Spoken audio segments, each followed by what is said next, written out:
अलैकुम, uh very very good morning जी। मैं हूँ माया खान और मैं हूँ शाहजेब अहमद और आप हमें देख रहे हैं बराह रास्त सुबह सवेरे पाकिस्तान में एक नए अंदाज के साथ। भीगी भीगी सर्दियां हैं और आप सोच रहे होंगे ये मैं क्या बात कर रही हूँ, लेकिन इस कुछ में भी कुछ राज है। लेकिन शुरू करते हैं प्रोग्राम का सुबनामा के साथ। शाहजेब, क्या ख्याल है? बिल्कुल, सबसे पहले सुबनामे में बहुत सारी खबरें जो आपको बतानी बहुत ज़रूरी हैं। तो सबसे पहले IMF का जिक्र कर लेते हैं। 2 तारीख हमने आपको बताई थी जब मीटिंग होने जा रही थी, और अब कुछ अच्छी खबर भी सामने आ रही है। बड़ी खबर सामने आ रही है कि IMF पाकिस्तान के लिए प्रोग्राम की 6ठी किस्त की मंजूरी दे दी गई है। और साथ में वज़ीर ख़जाना शौकत तरीन ये कहते हैं कि कर्ज की 6ठी किस्त $1 अरब है, यानी कि अब वो $3 अरब के अराउंड हो जाएगी।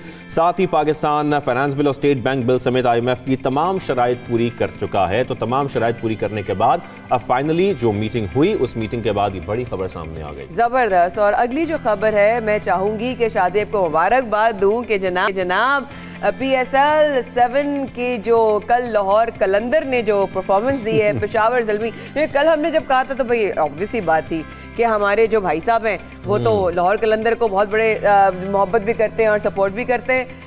लेकिन साथ साथ एक और बात भी है कि जो कल पेशावर ज़ल्मी ने भी खेला शाहजेब, वो नॉट बैड। देखिए, मैचेस वैसे बड़े इंटरेस्टिंग हो रहे हैं। PSL के तमाम मैचेस बहुत अच्छे हैं। मुल्तान सुल्तान जिसका ये अक्सर जिक्र करती रहती है, वो तो बहुत अच्छी टीम जा रही है। लेकिन अगर लाहौर कलंदर्स की बात करें, गुज़िश्ता रोज़ हमने मैच देखा लाहौर कलंदर्स का और पेशावर ज़ल्मी का, बड़ा सनसनीखेज मुकाबला था। लेकिन हमने देखा कि लाहौर कलंदर्स में फ़खर ज़मान ने जिस तरीके से 66 रन उन्होंने स्कोर किए, बहुत अच्छी परफॉर्मेंस दिखाई बैटिंग में। और इसी तरीके से जो जीत है वो लाहौर कलंदर्स के नाम हुई। साथ में आपको बता दें कि लाहौर ने 200 रन का हदफ दिया था। जबरदस्त। मतलब कल तो मतलब सबकी आधी टीम कराची, वो अपना पेशावर, और आधी टीम जो है ना वो लाहौर को सपोर्ट कर रही थी। और साथ साथ अब जो खबर आ रही है शाहजेब, जो ऑस्ट्रेलिया सीरीज है जो बिल्कुल पोस्ट PSL मतलब फौरन ही शुरू हो जाएंगी, उसके बारे में खबर आ रही है कि शायद वो रावलपिंडी के हवाले से थोड़ा सा शेड्यूल उसका तब्दील करने का इम्कान है, जिसकी बातें सामने आ रही हैं। साथ में कहा जा रहा है कि कुछ ऐसी इतलात हैं कि पाकिस्तान ऑस्ट्रेलिया क्रिकेट बोर्ड के दरमियान जो शेड्यूल से मुताल्लिक बातचीत हुई है, उसके मुताबिक ये कहा जा रहा है कि अब ऑस्ट्रेलिया पाकिस्तान की सीरीज रावलपिंडी से शुरू की जा सकती है। रावलपिंडी से शुरू होगी, ये बाकायदा तौर पर उसका शेड्यूल अब तैयार किया जा रहा है। साथ में आपको ये बता दें कि पहला टेस्ट 3 मार्च से कराची में खेला जाएगा, जो कि वैसे ही जो ऑलरेडी शेड्यूल बना था उसी के मुताबिक खेला जाएगा। लेकिन बाकी जो शेड्यूल है इसमें कुछ थोड़े बहुत चेंजेस आएंगे। हाँ, बट लेट्स सी कि क्या होता है। एटलीस्ट हो रही है ना, वो वाली बात है, सीरीज होनी चाहिए। हमारे मुल्क में क्रिकेटर्स इंटरनेशनल लेवल के आने चाहिए और पाकिस्तान का नाम रोशन होना चाहिए। और जहाँ तक बात करते पाकिस्तान के नाम रोशन होने की, तो निज़ाम पाकिस्तान का चीन का दौरा जो है वो उसका आगाज हो चुका है। और वहाँ पर चीन में जाने के बाद ओलंपिक्स का जो इफ्तिताही तकरीब भी आज बड़ा अहम दौरा करने जा रहे हैं वज़ीर आज़म पाकिस्तान इमरान खान। चीन के दौरे पर आज रवाना होंगे। आपको बता दें कि वज़ीर आज़म बीजिंग में ओलंपिक्स की इफ्तिताही तकरीब में भी शिरकत करेंगे और वहाँ पर वज़ीर आज़म और सदर से उनकी खुसूसी मुलाकात भी होगी। साथ में कुछ ये बातचीत भी सामने आ रही है कि वहाँ पर जो गुफ्तगू होगी तिजारती इक़्तिसादी उमूर पर बातचीत होगी, CPEC और दीगर उमूर पर बातचीत की जाएगी। साथ में जो पाकिस्तानी क़यादत है, सरमायाकारी में दिलचस्पी लेने वाली कंपनियों के सरबराहान हैं, उनसे भी वज़ीर आज़म पाकिस्तान इमरान खान मुलाकात करेंगे। ये कितनी अच्छी ज़बरदस्त बात है, क्योंकि कल ही हम जो पाकिस्तान की फाइनेंसेस और इकोनॉमी ग्रोथ की रोज़ ही बात करते हैं ऑलमोस्ट। और ये कितना अच्छा होगा कि बाहर के सरमायाकार जो है वो पाकिस्तान में आके इन्वेस्ट करेंगे। सच अ प्लेजेंट न्यूज़। साथ साथ आगे चलते हैं, शहबाज शरीफ साहब ने अटॉर्नी जनरल को जो ख़त का जवाब दिया है, उसके हवाले से एक अगली खबर है। बिल्कुल, आखिरकार उन्होंने ख़त का जवाब दे दिया है, जिस ख़त में उन्होंने ये लिखा है कि शहबाज जो शरीफ ख़ानदान के मीडिया ट्रायल और ज़ेर समाअत मुकदमे पर असरअंदाज होने की कोशिश है ये ख़त। साथ में जो उनके बयानात सामने आए हैं, या कह लें कि जो ख़त है, उस ख़त में हम ये देख रहे हैं कि ख़त में ये भी कहा गया है कि अटॉर्नी जनरल ने उनके बयान हल्फी का आखिरी पैरा क्यों नहीं देखा। और उधर शेख रशीद ने भी कुछ जवाब दिए। उन्होंने कहा नवाज शरीफ की तमाम मेडिकल रिपोर्ट्स जाली हैं। जाली है बेसिकली, उसके बारे में भी आ रहा है कि ऐसा कुछ नहीं है। और वो अब दौरे लग रहे हैं तो घपला हो रहा है, अब प्रेजेंटेशन भी ले रहे हैं। ये तमाम चीज़ें शाहजेब कहीं ना कहीं रोज़मर्रा के लेवल पर होती हैं, तो कंफ्यूजन भी मेरा ख्याल है थोड़ा बहुत क्रिएट करती है। और इसमें ऑब्वियसली अगला जो है शाहजेब, हम क्या बात करने जा रहे हैं? हम गुज़श्ता रोज़ ये देख रहे थे कि जस्टिस उमर अता बंदियाल पाकिस्तान के 28वें चीफ जस्टिस ऑफ पाकिस्तान बन चुके हैं। और उनकी तकरीब हल्फबरदारी जो सजी, उसमें हमने देखा कि वज़ीर आज़म पाकिस्तान इमरान खान ने भी शिरकत की, सदर आरिफ अलवी भी मौजूद थे। साथ में हम ये देख रहे रहे थे कि बहुत सारी शख्सियात थी, वफाकी वज़रा थे और हमने देखा कि वहाँ पर अफवाज के सरबराहान भी मौजूद थे, उनको गार्ड ऑफ ऑनर पेश किया गया और बाकायदा तौर पर अब 28वें चीफ जस्टिस यानी कि हमारे नए chief justice of Pakistan justice Umar Ata Bandial हैं। हमारी दुआ है सबसे पाकिस्तान की टीम की कि आप बहुत अच्छे फैसले लें, अल्लाह पाक आपके अच्छे फैसलों में हिफाजत फरमाए और पाकिस्तान का जो लॉ है वो और ग्रो हो और लोगों को और यकीन पैदा हो। यकीन की बात करते हैं तो मुझे यकीन नहीं आ रहा शाहजेब कि पाकिस्तान जब अच्छी चीज़ों में सरे फहरिस्त आता है तो मुझे बहुत ज़्यादा खुशी और हैरानी दोनों साथ होती है। बिल्कुल ये आपकी हैरानी भी तो ठीक है। हम बात कर रहे हैं हुकूमत के डिजिटल पाकिस्तान विजन की और इसके तहत अब बाकायदा तौर पर जो नाथुरा कंप्यूटराइज्ड कौमी शनाख्ती कार्ड है उसको डिजिटल वॉलेट बनाने के लिए काम किया जा रहा है। खास तौर पर यानी कि कहा यह जा रहा है अब आपने स्मार्टफोन के जरिए बायोमेट्रिक भी करा सकते हैं, साथ में जो आपकी वेरिफिकेशन है वो सिस्टम भी नाफिज कर दिया जाएगा इसी एप्लीकेशन के थ्रू। तो ये बड़ी कामयाबी है और हम पाकिस्तान पहला मुल्क है जिसके पास ये आया। और ये भी बात है ना शाहजेब की जो इंटरनेशनली पाकिस्तानी है उनके पाकिस्तानियों के लिए उनकी तो तकरीबन हो भी चुके 75,000 ओवरसीज पाकिस्तानी हैं जिन पे कह लें कि एक तरह से ये कामयाबी से ट्राई भी किया गया और उनकी बायोमेट्रिक भी की गई इस एप्लीकेशन के थ्रू। तो बड़ी कामयाबी है जिस तरीके से डिजिटल वॉलेट बनाया जा रहा है और मुतारिफ कराया जा रहा है। साथ में आपको ये बताएं कि मुल्क में जो सियासी सूरत हाल है वो बड़ी बदलती जा रही है। हमने ये भी देखा कि सेनेट में अपोजिशन लीडर यूसुफ रजा गिलानी ने इस्तीफे का ऐलान किया जिसके बाद हलचल मच गई सियासत में भी और सियासत में ऑलरेडी हलचल मची हुई भी थी। हम देख रहे थे सिंध में भी हलचल मची हुई थी, उसके बाद जब सेनेट में इसका ऐलान किया गया उसमें भी हलचल मची। साथ ही यूसुफ रजा गिलानी पर तनकीद के निश्तर भी बरस रहे हैं। ये भी हम देख रहे हैं रोजाना की बुनियाद पर कुछ बयान इस किस्म के आ रहे हैं। और वज़ीर ख़ारजा शाह महमूद कुरैशी का भी ये कहना है कि यूसुफ रजा गिलानी का इस्तीफा ड्रामा था, ये कुर्सी से चिपके रहेंगे, ये कुर्सी नहीं छोड़ेंगे। ये वज़ीर ख़ारजा की जानिब से बयान दिया गया। साथ में आपको ये भी बताएं कि कुछ और भी बयान सामने आए कि जिस तरीके से तहरीक इंसाफ हुकूमत जनूबी पंजाब सूबे के लिए संजीदा है, इस पर भी हम बात करेंगे। तो वज़ीर ख़ारजा शाह महमूद कुरैशी साहब हमें ज्वाइन कर चुके हैं। शाह साहब आपको खुशामदीद कहेंगे शो में। सर सबसे बताइएगा कि ये यूसुफ रजा गिलानी ने तो जो कह दिया है कि इस्तीफा का ऐलान कर दिया है और इल्ज़ाम तराशी वो बर्दाश्त नहीं कर सकते, क्या वाकई ऐसा है? देखिए आप अभी खुद फरमा रहे हैं कि उन्होंने इस्तीफे का ऐलान किया। सवाल यह है क्या उन्होंने इस्तीफा दिया? नहीं दिया। मैं पहले अर्ज कर चुका कि ऐलानात की हद तक है, हिफ्ज़ मा तक़द्दुम है, इन्होंने हरगिज़ इस्तीफा नहीं देना, ये बिल्कुल इस्तीफा नहीं देंगे और इसी तनख्वाह पर काम जारी रखेंगे। अगर आपने इस्तीफा देना है, आपने on the floor of the house कहा कि मैं कायदे हिस्से इख्तिलाफ नहीं रहना चाहता, बहुत से लोगों का उन पर एतमाद भी उठ गया, फिर आपने इस्तीफा तो नहीं दिया, अभी भी बैठे हैं वहाँ, खामोशी इख्तियार कर ली। बिलावल ने कहा, देखिए बिलावल ने तो कहना था, अगर आप इस्तीफा देने में संजीदा होते चेयरमैन सेनेट को देते, बिलावल को ना देते। ये तो ये कहते हैं ना एक खेल था जो ने खेल लिया, लेकिन उससे मजीद एक्सपोज हो गए। अच्छा शाह साहब साथ में ये बताएगा, हम आपकी जो मौजूदगी है उसका फ़ायदा भी उठाएंगे, दीगर मामलात पर भी बात करेंगे, लेकिन साथ में ये ज़रूर बताएगा कि पीटीआई हुकूमत जनूबी पंजाब सूबा बनाने के लिए संजीदा है काफ़ी, ये हम देख रहे हैं। फिर रुकावट कहाँ आ रही है सर, और मौजूदा हालात क्या वाकई ऐसे हैं कि ये सूबा बन सकता है? यकीनन बन सकता है, बनना चाहिए, हमारे मंशूर का हिस्सा है। रुकावट है हमारी ऑपोजिशन की, जिसे कहते हैं ना दोहरे मयार की सियासत। एक तरफ पीपल्स पार्टी कहती है कि हम जनूबी पंजाब के हक में हैं, जब वो कहते हैं हम हक में हैं और गिलानी साहब ने कहा तो मैंने कहा आइए, फिर आइए आगे बढ़ते हैं। मैंने खत किया बिलावल भुट्टो जरदारी से और मैंने कहा कि आप लोग नामजद कर दें, मिल बैठते हैं, मिलकर एक बिल तैयार करते हैं, असेंबली में ले जाते हैं और 2/3 अक्सरियत से पास करवा देते हैं। लेकिन उन्होंने खत का जवाब नहीं दिया। देखिए ये चाहते हैं कि ये जो है नेकनामी जो है वो तहरीक इंसाफ के खाते में लाए। मैंने तो उनको रास्ता, एक बड़ा माकूल रास्ता दिया कि देखिए हम क्यों तहरीक इंसाफ तनहा को ये क्रेडिट देना चाहते हैं, आप शामिल हो जाइए, आप हिस्सेदार बन जाइए, और जब आप, दुनिया भी जानती है कि तरमीम में आपका हाथ होगा और आपके हाथ के बगैर ये तरमीम मुमकिन नहीं है, तो आप क्रेडिट के मालिक बन जाएंगे। तो आइए मिलकर हाथ बढ़ाएं और जनूबी पंजाब को हकीकत बनाएं। सही। अच्छा शाह साहब, एक और सवाल आपकी, आप यहाँ मौजूद हैं तो ऑब्वियसली उसके हवाले से एक और सवाल कर लेते हैं। वज़ीर आज़म पाकिस्तान इमरान खान का जो चीन का दौरा है और जिस पर जा रहे हैं, वो दौरा पाकिस्तान जो है वो उसके हवाले से दोनों ममालिक के ताल्लुकात जो है वो मजबूत बनाने के लिए कितना अहम है? देखिए, ताल्लुकात तो अल्हम्दुलिल्लाह हमारे हमेशा से अच्छे थे और हैं और रहेंगे। चीन हमारा आजमाया हुआ दोस्त है, हर आड़े वक्त में उन्होंने हमारा साथ दिया और जब उनको हमारी जरूरत पड़ी हमने भी लब्बैक कहा।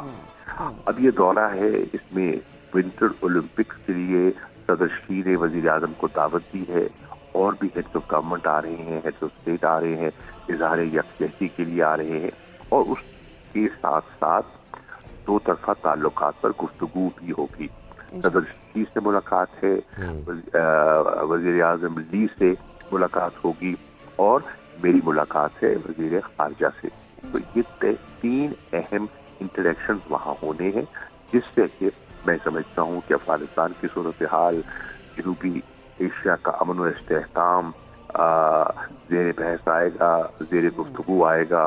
हमारी जो इकोनॉमिक इंटीग्रेशन है, हमारी दो तरफा तिजारत है, इन्वेस्टमेंट के इम्कानात हैं, सीपेक की रफ्तार है, ये सब चीज़ें जो है वो ज़ेर बहस आएंगी। सर, यहाँ पर मैं कुछ कश्मीर की बात भी करना चाहता हूँ कि पाकिस्तान हर प्लेटफॉर्म पर सर कश्मीर के लोगों के लिए, कश्मीर के लिए आवाज़ बुलंद करता है, कश्मीर का मुकदमा लड़ता है, लेकिन सर उसके बावजूद हम देख रहे हैं जो मोदी सरकार के मजालिम जारी हैं, उसको रोकने के लिए जो आलमी ताकतें हैं या कह लें जो आलमी कुव्वतें हैं, वो कोई आवाज़ बुलंद नहीं कर रही, वो किस तरीके से उन पर दबाव नहीं डाल रही। इस पर सर आप क्या कमेंट करेंगे?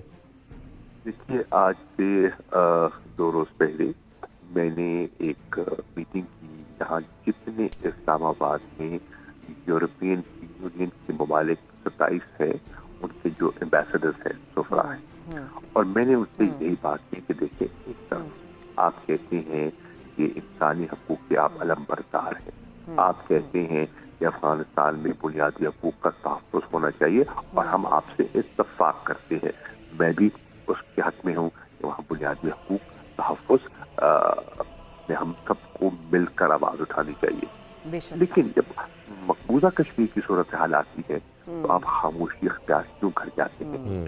ये चीज लोग जब सुनते हैं, देखते हैं तो उन्हें बेचैनी होती है, उन्हें तशवीश होती है कि ये क्यों हो रहा है ऐसे। देखिए, इंसानियत तो इंसानियत है, चाहे वो कश्मीर में हो, अफगानिस्तान में हो या दुनिया के किसी मुल्क में हो।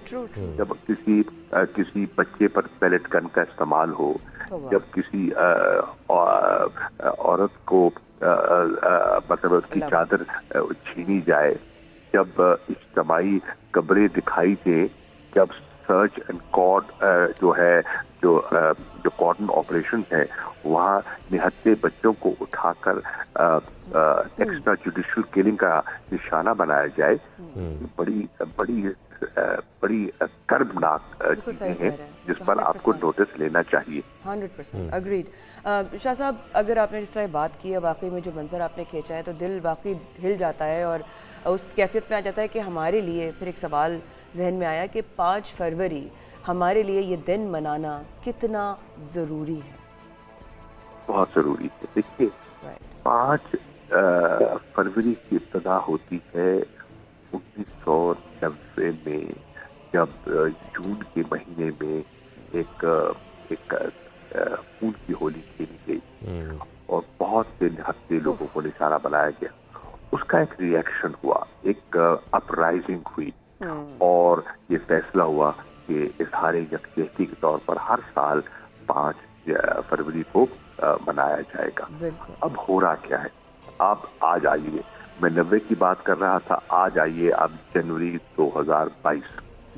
जनवरी 2022 में भी आपने देखा और हमने ये रिकॉर्ड पेश किया है कि बहुत से निहत्थे मकबूजा कश्मीरी जो नौजवान हैं उन्हें निशाना बनाया गया और तकरीबन 28 के करीब शहादतें हो चुकी हैं और कोई उन पर मतलब फेक इनकाउंटर, जाली मुकाबले करके उनको मावराए अदालत कत्ल किया गया, उनको शहीद किया गया। आज पाकिस्तान क्या कह रहा है? पाकिस्तान कह रहा है दुनिया से कि आपने कश्मीरियों से वादा किया, आपने पाकिस्तान से वादा किया। मकबूजा कश्मीर एक मुतनाज़ा इलाका आज भी दुनिया अक़वाम मुत्तहिदा सलामती काउंसिल तस्लीम करती है, उसकी करारदादें मौजूद हैं और आपका वादा है कि वहाँ लोगों को हक के खुद इरादियत दिया जाएगा। वो इफा नहीं हुआ, वहाँ जुल्म हो रहा है। उस जुल्म के खिलाफ आवाज उठाना पुरअमन एहतजाज का हक है। पाकिस्तान उनके साथ यकजहती का मुजाहरा कर रहा है और 5 फरवरी को मुझे यकीन है कि पूरे पाकिस्तान में और जहाँ जहाँ कश्मीरी बसते हैं वो अपनी आवाज बुलंद करेंगे और अपना जो हक की खुद इरादियत है उसकी तजदीद का अहद करेंगे। इंशाल्लाह इंशाल्लाह इंशाल्लाह। ठीक है, शाह महमूद कुरैशी साहब हमारे साथ मौजूद है। Sir thank you very much for joining us. सबसे पहले पाकिस्तान में इसी अहम मामले पर बातचीत हो रही थी, बहुत सारे अहम मामला थे, तो वज़ीर ख़ारजा साहब ने हमें ज्वाइन किया और इन सब पर कमेंट किया। हम sir we are very thankful to you. साथ ही हम प्रोग्राम का अब जिस तरीके से हमने आगाज़ किया है इन अहम खबरों से, अब बहुत सारी और अहम खबरें हैं माया। महंगाई हम रोज़ाना की बुनियाद पर इस पर बात करते हैं कि महंगाई बढ़ती जा रही है और अब यूटिलिटी स्टोर्स में भी कीमतें बढ़ गई हैं। मतलब जब महंगाई की बात होती है, शाहज़ेब का जो चेहरा है वो इधर मेरी तरफ मुड़ जाता है क्योंकि शिकायत महंगाई की मैं कर रही थी। हम सबका मसला है, सबका मसला है, हर इंसान का मसला है शाहज़ेब। जिनके पास वो कहते हैं ना अंधा पैसा होता है वो उनको नहीं ऑब्वियसली कोई फर्क पड़ता है, हम पहले भी कहते हैं, लेकिन जो ऑब्वियसली जो हर चीज को बजट में लेके चलते हैं, तबका है जो गरीब लोगों के लिए तो बहुत तंग करती है। उनको पता ही नहीं है कि भाई हमें यूटिलिटी स्टोर से जाके लेना है क्योंकि हमें पता है वहां पर मुनासिब कीमतें मिलेंगी। लोगों को ये उम्मीदें होती है इन स्टोर से, लेकिन अब वो उम्मीदें भी ख़त्म कर दें क्योंकि अब हो कुछ यूँ रहा है जैसे कि ये बताया जा रहा है कि यूटिलिटी स्टोर से भी रिलीफ ख़त्म कर दिया गया है। तकरीबन 240 अशिया की कीमतें जो हैं उसमें इजाफा कर दिया गया है, जिसमें दालें भी हैं, बच्चों का दूध भी है, मशरूबात भी हैं, बहुत सारी चीज़ें हैं और उनकी कीमतों में नुमाया इजाफा हम देख रहे हैं। साथ में आपको ये भी बताएं कि तर्जुमान वज़ीर ख़जाना जो है मुज़म्मिल असलम साहब, उन्होंने कहा है कि यूटिलिटी स्टोर्स पर जिन अशिया पर हुकूमती सब्सिडी नहीं है उनकी कीमत सिर्फ बढ़ती है। तो इसी तमाम मामले पर बात करने के लिए कि किन अशिया की कीमतों में इजाफा हुआ है, क्या वाकई ये 240 अशिया ऐसी हैं जिन पर इजाफा वाकई आवाम के लिए बहुत बड़ी मुश्किल खड़ी कर देगा। इससे बात करने के लिए GM procurement utility stores corporation साहब ने हमें ज्वाइन किया, उनसे हम बात करेंगे। सर आपको खुशामदीद कहेंगे। सबसे पहले तो ये बताइएगा कौन कौन सी चीज़ें हैं जो महंगी हो गई हैं, किस किस चीज़ की कीमत में इजाफा हो गया है? बिस्मिल्लाहिर्रहमानिर्रहीम। जैसा कि आपने बताया कि ये यूटिलिटी स्टोर्स पे कुछ अशिया की कीमतें जो हैं वो बढ़ गई हैं, तो मैं इसमें आपको एक क्लैरिफिकेशन देना चाहता हूँ कि यूटिलिटी स्टोर्स कॉरपोरेशन पे जिन अशिया की कीमतें बढ़ाई गई हैं वो ओपन मार्केट में पिछले 3-4 माह से मुसलसल 3-4 दफ़ा उनकी कीमतें बढ़ गई थी, लेकिन हमने उनकी कीमतें नहीं बढ़ाई थी और उसी कीमतों को मेंटेन किया था। लेकिन अब पोजीशन ऐसी है कि ओपन मार्केट से हमारा जो था वो बहुत ज़्यादा फ़र्क आ गया था चीज़ों का, तो उस सिलसिले में हमने अपनी जो बहुत ही कुछ चीज़ें थी जो हमारे पास हमारे जो मैन्युफैक्चरर्स हैं या वेंडर्स हैं जो वो हमारे सप्लाई नहीं दे पा रहे थे, तो उसको मेंटेन करने के लिए हमने कुछ चीज़ें बढ़ाई हैं, जिसमें घी ऑयल है, डिटर्जेंट है, बाथ सोप है, वॉशिंग सोप है और कुछ चीज़ें जो आपने बताई हैं। तो इसमें मजीद मैं आगे प्रोग्राम में आपको मुख्तलिफ चीज़ों के साथ बताऊंगा। सर एक सवाल आपकी बात काटते हैं बड़ी माजरत के साथ, आपने खुद ही कहा कि ये तो आम मार्केट में इतने अरसे से बढ़ी हुई थी। यूटिलिटी स्टोर्स की तरफ 240 से ज़्यादा जो है अशिया की हवाले से अगर मैं बात करती हूँ, यूटिलिटी स्टोर की तरफ आम इंसान रुख ही इसलिए करता है क्योंकि उसको इस बात की तसल्ली होती है कि वहां पर उसकी अफोर्डेबल बजट के अंदर वो अपनी घर की चीजें सब्सिडाइज चीजें होती हैं वो वहां परचेज कर सकता है। उसकी उम्मीद को इस तरीके से अगर कह देना कि जी मार्केट में अगर वो थी, सर आपके ख्याल में ये फेयर है? जी, एक तो मैं ये क्लियर कर दूं कि हमारे पास जो अवामुन नास के लिए एक गवर्नमेंट की तरफ से सब्सिडी है, वो सब्सिडी उसी तरह उन अशिया पे दी जा रही है। और दूसरा इसके साथ साथ एहसास प्रोग्राम के तहत जो हमारा एक तबका है पुअरेस्ट ऑफ द पुअर, जो कि बेनिफिशरी हैं एहसास प्रोग्राम के, अल्हम्दुलिल्लाह हमने यूटिलिटी स्टोर पे ट्रायल बेसिस पे उनका भी टारगेटेड सब्सिडी शुरू कर दी है। तो ये तो अवामुन नास को जो ज़रूरी अशिया उनके लिए हैं वो दी जा रही हैं, लेकिन जो दूसरी ब्रांडेड आइटम है और आम इस्तेमाल की चीज़ें हैं इसमें ठीक है अवाम हमारे गरीब तबका भी लेता है, लेकिन उसके साथ साथ हमारा जो एक दरमियाना तबका और ये हाई प्रोफाइल लोग होते हैं वो भी आते हैं। तो उसमें हमें मजबूरन ये चीज़ें रेट्स को मुस्तकम रखने के लिए और हमारी मैन्युफैक्चर से जो हमारी सप्लाई चेन है उसको मेंटेन करने के लिए तो हमें इतना ज़्यादा डिफरेंस जो है मार्केट से नहीं रखा जा सकता। अच्छा सर यहाँ पर इसलिए हमने कुछ अशिया की कीमतें बढ़ाई हैं, लेकिन सॉरी मैं आपको जी यहाँ पर ये बताएगा यूटिलिटी स्टोर्स एक मैं बात क्लियर करना चाहता हूँ, दी कितनी जा रही थी जो खत्म कर दी गई है, इस हवाले से बता दें।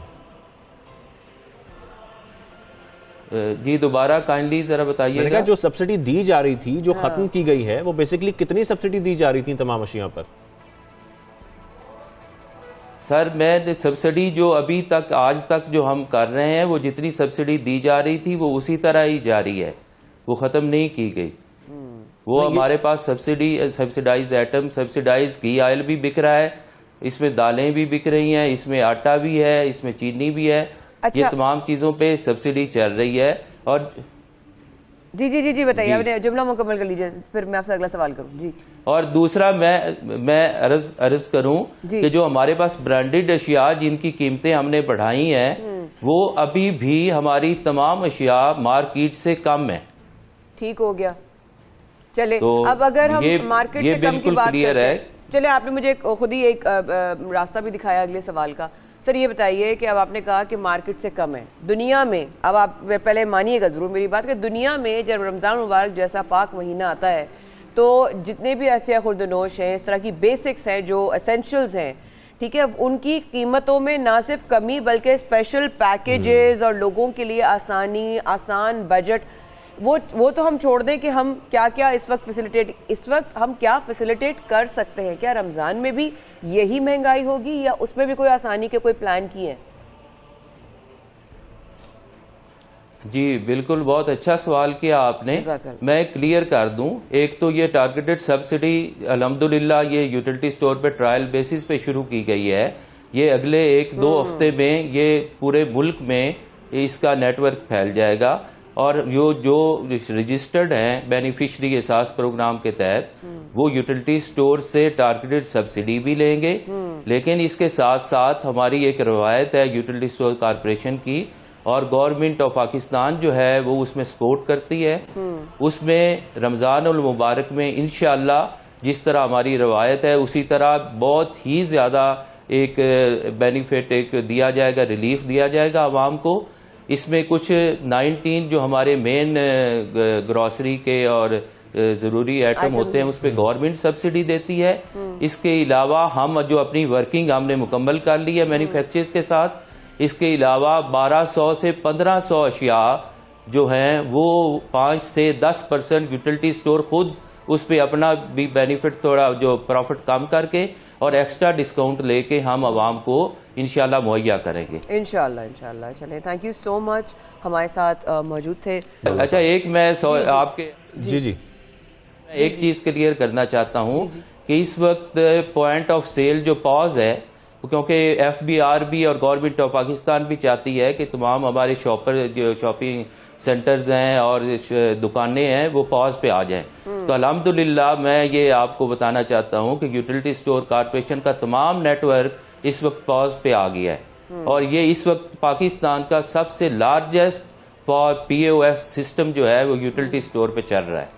ठीक है हमारे साथ मौजूद थे GM procurement utility stores corporation Inayatullah साहब, और जिस तरीके से वो बता रहे हैं कि सब्सिडी तो दी जा रही है इन तमाम अशिया पर, लेकिन उसके बावजूद जो 240 अशिया हैं माया वो तो महंगी हुई हैं, उसमें तो कोई शक नहीं। ऑब्वियसली आई कंप्लीटली डिसएग्री, क्योंकि देखिए महंगाई बढ़ती जा रही है, कुछ जगहों पे इंसान को उम्मीद होती है, वो उम्मीद जब उनकी उसको चैलेंज करते हैं ना तो फिर इंसान के आवाम के दिल भी टूटते हैं और फिर उनका भरोसा भी टूटता है। और इसलिए मैंने वो रमज़ान वाला भी सवाल किया बट अभी सुबह सवेरे पाकिस्तान में अभी बहुत कुछ है, रहिएगा हमारे साथ। इतनी ज़बरदस्त आज हम आपको दुनिया का गोल चक्कर लगवाने वाले हैं कि आप भी मज़े करेंगे और हम भी मज़े करेंगे, लेकिन वफ़े के बाद रहिएगा हमारे साथ।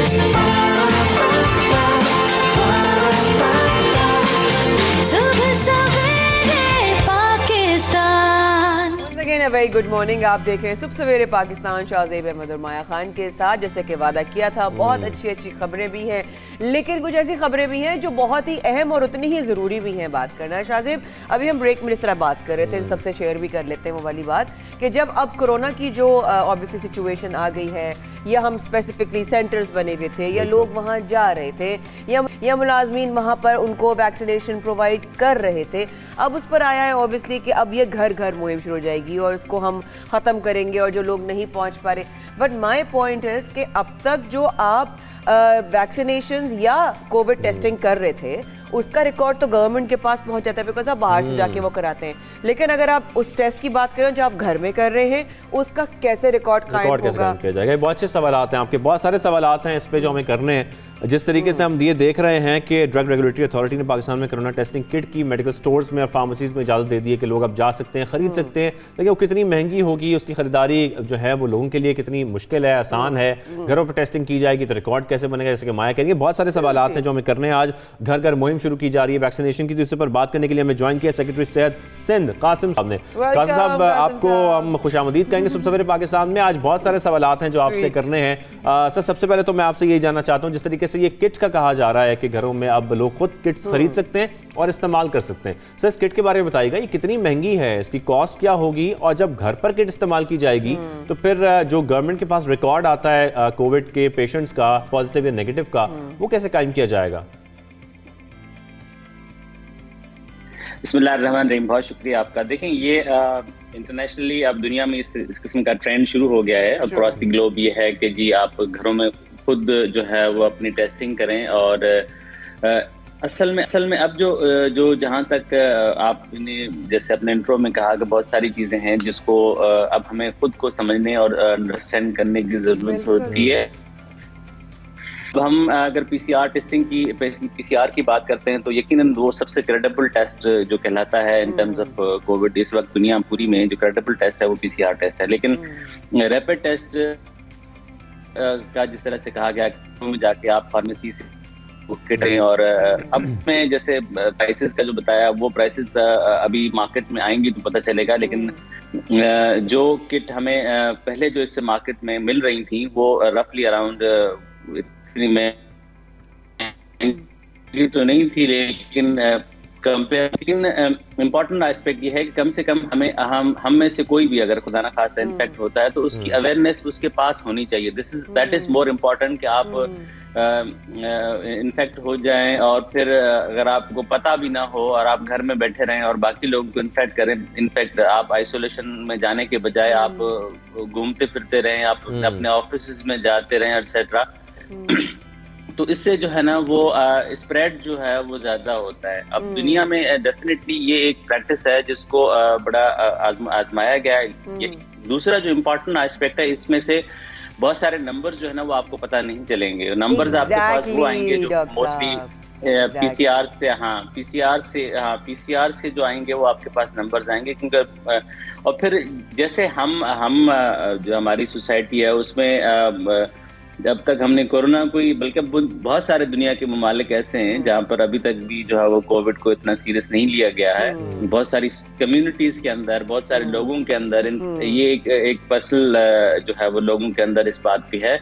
लेकिन हैविंग सेड, दुनिया में बहुत जो जितने टेस्ट करते हैं लोग, दे ऑलवेज उनकी एक ऐप बनी हुई होती है, वो उस पर जाके जो है वो अपने आप के टेस्ट को जो है वो नेगेटिव और पॉजिटिव को अपलोड करते हैं। एब्सोल्युटली। तो ये तो वहाँ पर प्रैक्टिस। अब यहाँ पर हम आज इस पे थोड़ा सा बैठेंगे क्योंकि ड्रग रेगुलेटरी अथॉरिटीज की तरफ से कल इस किस्म की ये इजाजत दी गई है कि जी आप प्राइवेट फार्मेसी से जो है वो कर लें।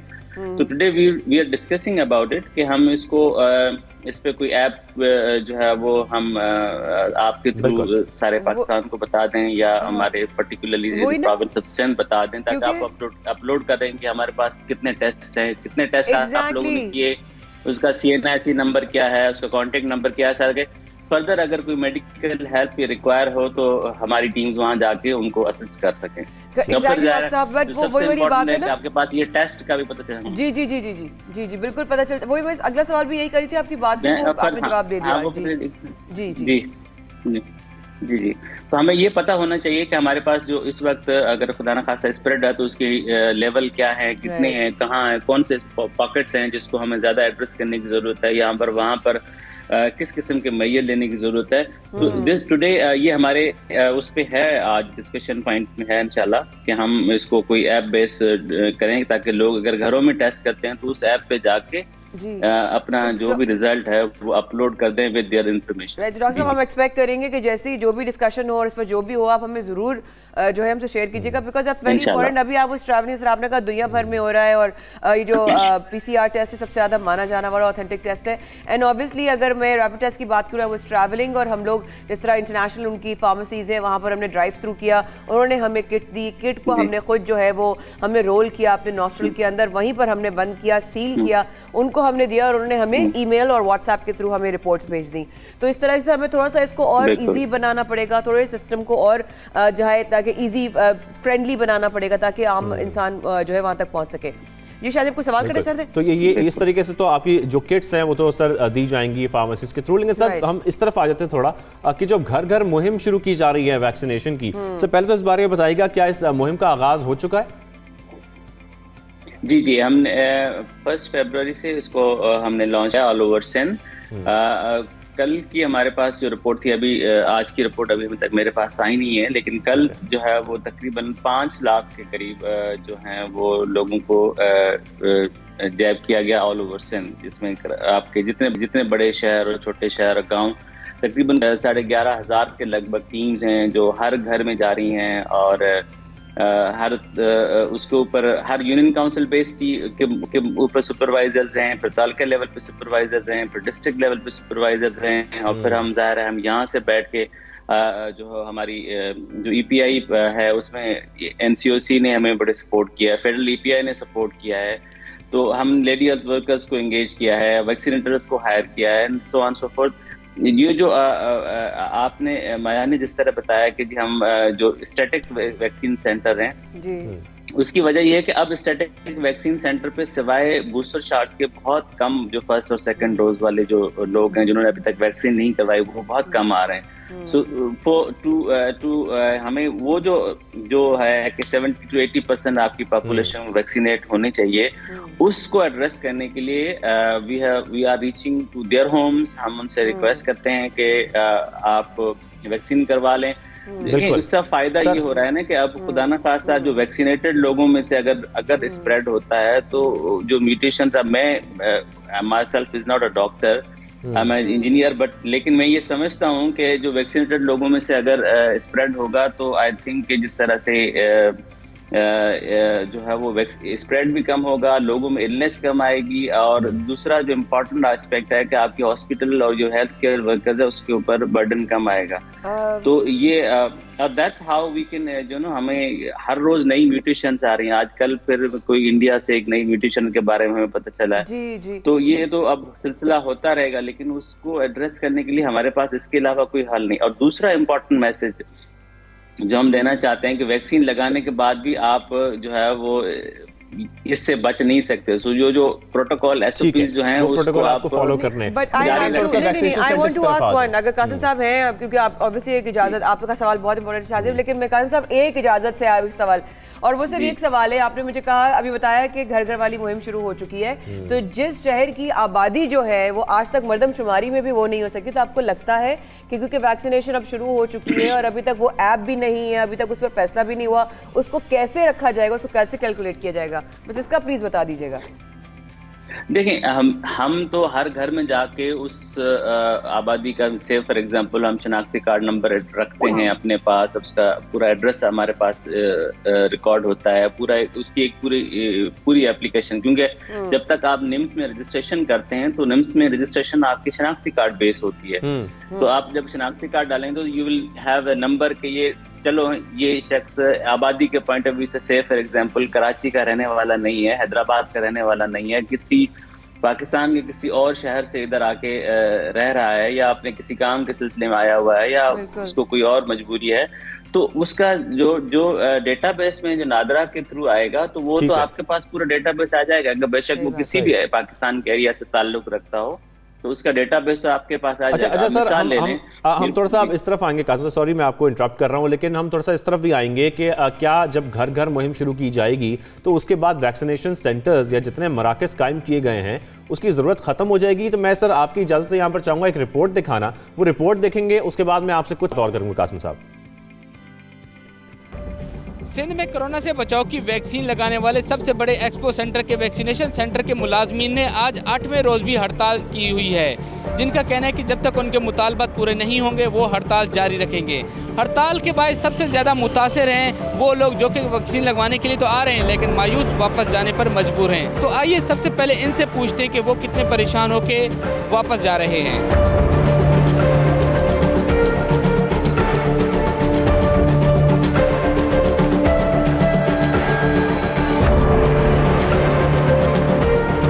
परेशान होकर इतनी दूर से आए इसीलिए आएंगे हमारी एंट्री हो जाए और हम जो से अपने ऑफिस में जाके उसकी रसीद दिखाएं और हमें पेमेंट मिले। हमारी पेमेंट रोकी हुई है, वो बोल रहे हैं जब तक वैक्सीन लगवा के नहीं आओगे आपकी पेमेंट नहीं मिलेगी। हम भी इसी वजह से हैं और ये लोग कह रहे हैं कि हमें जब तक हमारी पेमेंट नहीं मिलेगी हम भी नहीं करेंगे। काम करते हैं प्राइवेट, वो काम अपनी दिहाड़ी छोड़ के यहाँ पर आए लगाने। बाहर रोड के इतनी ट्रैफिक जाम लगी पड़ी हुई है, बड़ी मुश्किल से 2-2.5 घंटे हम सफ़र तय करके यहाँ पर जब पहुँचे हैं। यहाँ पर कोई स्टाफ नहीं है, जहाँ पर अगर मालूमात कर रहे हैं कि क्या है कि भाई वो यही बोल रहे हैं कि भाई तनख्वाह नहीं है उनकी, उन लोगों ने स्ट्राइक की हुई है।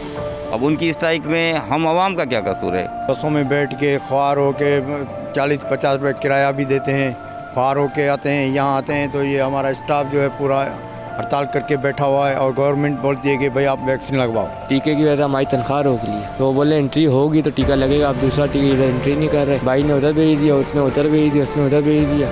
अब वो बोलने जाके कहा है PIP कॉलोनी में कोई ऑफिस है उधर चले जाओ। हमारे कैमरामैन अब्दुल मुबीन मेरे सीधे हाथ की तरफ दिखा सकते हैं कि ये तमाम कुर्सियां खाली पड़ी हैं, जहां पर बैठने की पहले कोई जगह नहीं होती थी, लोग खड़े रहते थे बाहर लाइनों में। आज ये कुर्सियां भी खाली पड़ी हैं और साथ साथ जो है वो काउंटर भी मुकम्मल तौर पर खाली पड़े हैं। जो स्टाफ है वो आ तो रहा है यहाँ पर, लेकिन उनको जब तक तनख्वाहें नहीं मिलेंगी वो काम नहीं करेंगे। हमारे सीधे हाथ की तरफ दिखा सकते हैं कि ये वैक्सीनेट डेटा एंट्री ऑपरेटर्स यहाँ पर मौजूद हैं। यहाँ पे हमारे पास स्टाफ जो है 500 से ज़ायद स्टाफ है, जिसमें वैक्सीनेटर भी हैं और डेटा एंट्री ऑपरेटर भी हैं। 9 महीने से सबकी सैलरी नहीं मिली किसी की भी, घर के खर्चे हैं, अखराजात हैं, जो बीवी बच्चों वाले भी हैं यहाँ पे, और 9 महीने से सैलरी ना मिलने का मकसद ये है कि घर के मसले मसाइल कैसे चलेंगे। 4 महीने कबल मेरे अपने वाले शॉकिंग, बहुत बड़ा मामला है। कासिम साहब आप पूरी रिपोर्ट देख रहे होंगे यकीन तौर पर। ये रिपोर्ट तकरीबन 1-2 दिन पहले तैयार की गई थी, जिस तरीके से वो जिक्र कर रहे हैं इसमें। आपको सर हम यहाँ पर आपसे ये सवाल करना चाहेंगे, जिस तरीके से ये कहा जा रहा है, हमने वज़ीर सेहत सिंध की जानिब से भी एक बयान देखा कि अब जो सेंटर्स हैं, जो मराकज़ हैं वैक्सीनेशन की, उसकी ज़रूरत नहीं है, लेकिन सर इन तमाम मुलाजमीन की तनख्वाहों को क्लियर करना तो बहुत ज़रूरी है। देखिए बिल्कुल एग्रीड विद दैट, लेकिन जिसमें जो सबसे इम्पोर्टेंट एस्पेक्ट है वो ये है कि हमने सिवाय जो नर्सिंग स्कूल के बच्चे जो हैं, जो नर्सिंग स्कूल में 3rd year 4th year final year के स्टूडेंट थे, हमने उनको गवर्नमेंट की तरफ से हमने हायर किया था। लेकिन जो बाकी जितने डेटा और एंट्री ऑपरेटर्स हैं या वैक्सीनेटर जो बाकी लोग हैं, उनको हमने 3rd पार्टी के थ्रू हायर किया था और हमने उनकी पेमेंट उनके पास भेजी है कि जी आप इनकी पेमेंट क्लियर करें। ये हमारा ये इशू कल भी रेज हुआ था, 1-2 दिन पहले भी इस पर डिस्कशन हुई थी और 1 हफ्ता या 10 दिन पहले भी डिस्कशन हुई थी। हमने उनसे कहा था कि जी हमने आपको पेमेंट कर दी है जितनी आपके वाजिबात थे, हम हर क्वार्टरली आपको रिलीज करते हैं और आप अपनी इनकी जो सैलरीज हैं वो आप इनको देते हैं। ये आप बेसिकली जो इशू आता है वो आता है बिटवीन दी अब हमारे पास तो सर इतना अमला तो था नहीं इतनी, जब वैक्सीन सेंटर पे हमने 3rd पार्टी को एंगेज किया था कि जी आप हमें डेटा एंट्री ऑपरेटर्स दे दें या वो जो वॉलंटियर्स हैं आपके पास वो आप हमें एंगेज करके दे दें, हम आपको उस के थ्रू हम आपको पेमेंट दे देंगे, आप उनको पेमेंट दें। तो ये एक इस तरह का इशू है, इसको हम दोबारा से भी देख लेंगे। लेकिन जो दूसरा पॉइंट है, आपने जैसे कहा कि हमें स्टैटिक सेंटर की जरूरत नहीं है। हमारे सर हॉस्पिटल जितनी भी हैं, वेदर ये कराची में आप अगर मिसाल ले लें, जना है हमारा बहुत बड़ा सेंटर है, हमारी जो गवर्नमेंट हॉस्पिटल सिविल हॉस्पिटल है, हमारे जितनी गवर्नमेंट फैसिलिटीज हैं, कतर हॉस्पिटल है, गवर्नमेंट लियाकताबाद में हॉस्पिटल है, इसके अलावा छोटे बड़े जितने बड़े सेंटर हैं, उन तमाम हॉस्पिटल्स में वैक्सीनेशन लोगों को अगर से फॉर एग्जांपल जैसे आपकी रिपोर्ट में शख्स बता रहा था कि जी मैं इतनी दूर से 2 घंटे की ट्रैवल करके आया हूँ, तो आप 2 घंटे ट्रैवल करके एक्सपो पे क्यों आते हैं? परेशानी जब 10 मिनट ट्रैवल करके आप बराबर में कतर हॉस्पिटल चले जाएं, से फॉर एग्जांपल अगर आपको करीब पड़ता है, या मलीर में कोई हॉस्पिटल आपको जो करीब पड़ता है सरकारी हॉस्पिटल, वहाँ पर वैक्सीनेशन हो रही है। आप इससे अंदाजा सर ठीक है काजी साहब, लेकिन यहाँ पर हमारा ये सवाल है कि हम उनको दूसरी जगह रिकमेंड कर रहे हैं, लेकिन जो इतने बड़े मराकज़ बनाए गए हैं, शायद उन तमाम चीज़ों को जो उनके तहफ़्फ़ुज़ात हैं उनको दूर करना चाहिए, क्योंकि वो हड़ताल पे हैं, उससे लोग भी मुतासर हो रहे हैं, परेशान हो रहे हैं। बड़े बड़े वैक्सीनेशन सेंटर्स हैं, इतने वहाँ पर वसाइल भी इस्तेमाल हो रहे हैं, लेकिन इस तरीके से जब उनको तनख्वाहें नहीं दी जाएंगी तो ज़ाहिर बात है वो भी इसमें जिस तरीके से हम देख रहे हैं एक तरफ शुरू की जा रही है घर घर मुहिम, दूसरी जानिब उनकी तनख्वाहें नहीं दी जा रही। सर इस मामले को मेरे ख्याल में हल होना बहुत ज़रूरी है, लेकिन सर आप काबिल एहतराम हैं, थैंक यू वेरी मच आपने ज्वाइन किया इस मामले पर। थैंक यू सो मच साहब, always is a pleasure and honour to have you on the show. But एक देयर इज अनदर अमेजिंग खबर जो मैं आपको बताने वाली हूँ, और वो अमेजिंग खबर ये है कि आजकल हम जो I really love about our team is कि हम लोग कहीं ना कहीं सब रिसर्चर्स हैं, हमें पढ़ने का बहुत शौक है, और जब ऐसी कोई बात सुनते हैं, चाहे वो अफगानिस्तान में कोई मोबाइल लाइब्रेरी हो, या फिर KPK में कोई मोबाइल लाइब्रेरी बच्चों के लिए बनाई हो, या फिर कोई और स्ट्रीट लाइब्रेरी बनाई हो शाहजेब इस्लामाबाद। स्ट्रीट लाइब्रेरी कहाँ पर है? इस्लामाबाद F7 में। कैन यू बिलीव के लोग जो बुक लवर्स हैं, बेसिकली पता है क्या, आई थिंक अब बहुत सारे लोग ऐसे हैं जो चाहते हैं कि अगर हमारे घर में जो इतनी किताबें हमने लाइब्रेरी में रखी हुई हैं, अब हम लोगों तक पहुंचाएं, लोगों से शेयर करें। और ये जनाब ये बुक लवर्स, शौकीन अफराद के लिए बड़ी अच्छी खबर है। ऑब्वियसली किताबें पढ़ने के लिए किसी लाइब्रेरी को ढूंढने की ज़रूरत नहीं है, बल्कि अब यहाँ पर सड़क किनारे बैठकर आप गरम गरम चाय पीकर एक अच्छी सी किताब इंजॉय कर सकते हैं। और F6 में मैं अपनी स्टैंड करेक्टेड, ये बुक लवर्स के लिए स्मार्ट लाइब्रेरी जो है वो बनाई गई है, और जिसका जो मकसद है सिर्फ ये है कि जो किताब जो दोस्त सबसे अच्छी होती है उससे आपका रिश्ता और मजबूत बनाया। और जब आपको वो अपने गली मोहल्ले में मिल जाए तो उससे अच्छी बात क्या हो सकती है? क्या बात है। तो हमारे 92 की न्यूज़ नुमाइंदे गए थे ना वहाँ पे? बिल्कुल, नुमाइंदे जो 92 न्यूज़ के हैं वो आपको मजीद दिखा रहे हैं इसके बारे में। इस्लामाबाद में पहली सड़क किनारे लाइब्रेरी सज गई। लाइब्रेरी में जो है वो मुख्तलिफ किस्म की किताबें रखी गई हैं, जिनमें शेर व शायरी की, साइंस और टेक्नोलॉजी की और हिस्ट्री की किताबें भी मौजूद हैं यहाँ पर। इसी के साथ शहरों की बड़ी तादाद इस लाइब्रेरी का रुख कर रही है।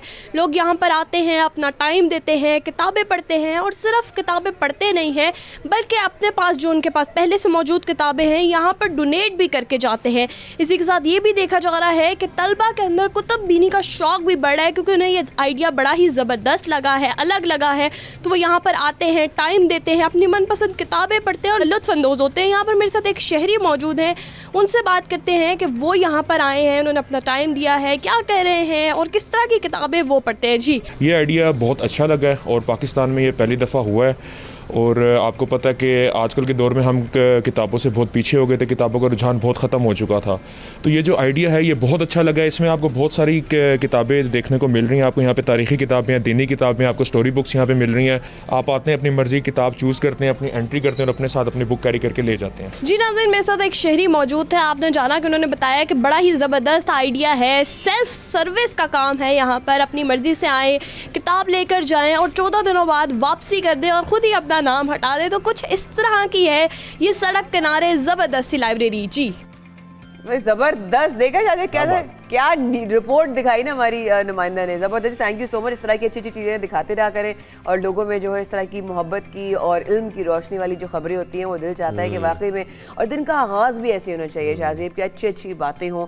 और आई थिंक हमारे प्रोग्राम को लोग पसंद भी इसलिए करते हैं बिकॉज हम बहुत किसी भी और डायरेक्शन में नहीं, किसी नेगेटिव डायरेक्शन में नहीं, हम बहुत पॉजिटिव होकर बहुत हर तरह से आपको अपडेट रखने की कोशिश करते हैं कि आपके दिन का आगाज़ अच्छा हो। अभी आगाज़ बाकी है, रहिएगा हमारे साथ वक्फे के बाद। सबसे बड़े पाकिस्तान में अभी बहुत कुछ इस वक्फे के बाद।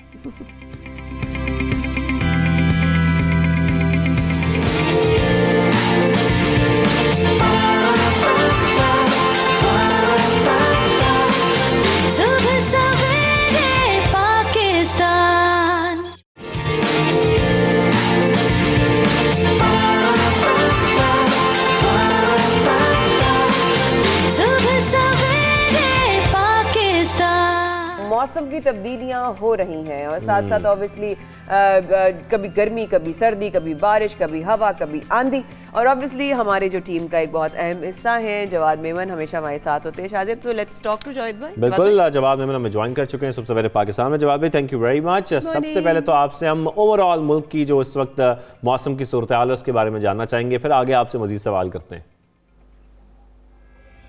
जी शाजिब भाई, ओवरऑल इस वक्त सूरत हाल ये है कि एक वेस्टर्न डिस्टर्बेंस, आपको याद होगा कुछ दिन पहले ही हमने डिस्कस किया था, वो इस वक्त पाकिस्तान के नॉर्दर्न एरियाज में और पंजाब रीजन में मौजूद है। पहाड़ों पे काफ़ी अच्छी बर्फबारी की अपडेट्स हैं। बाकी पंजाब रीजन में जो है वो काफ़ी सारे एरियाज में बारिशें रिपोर्ट हुई हैं। लाहौर में कल एक अच्छा स्पेल रहा, काफ़ी सारे एरियाज में जो है वो लाइट टू मॉडरेट स्पेल रहा, और साथ ही साथ ये वेस्टर्न डिस्टर्बेंस जो है फिलहाल पंजाब और नॉर्दर्न एरियाज तक लिमिटेड है।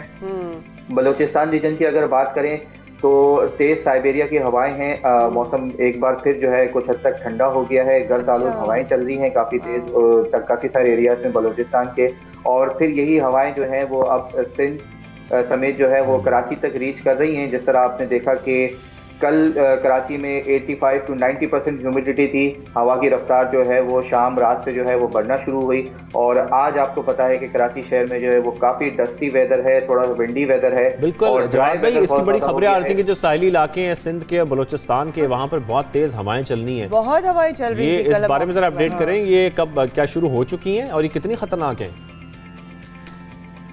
जी साजिद भाई, ये कल शाम रात से जो है इनका सिलसिला स्टार्ट हो चुका है। इनफैक्ट कल जो है वो फैसल बेस पे तकरीबन 45 से 47 किलोमीटर जो है वो हवा का रफ्तार रिकॉर्ड की गई ऑफिशियली।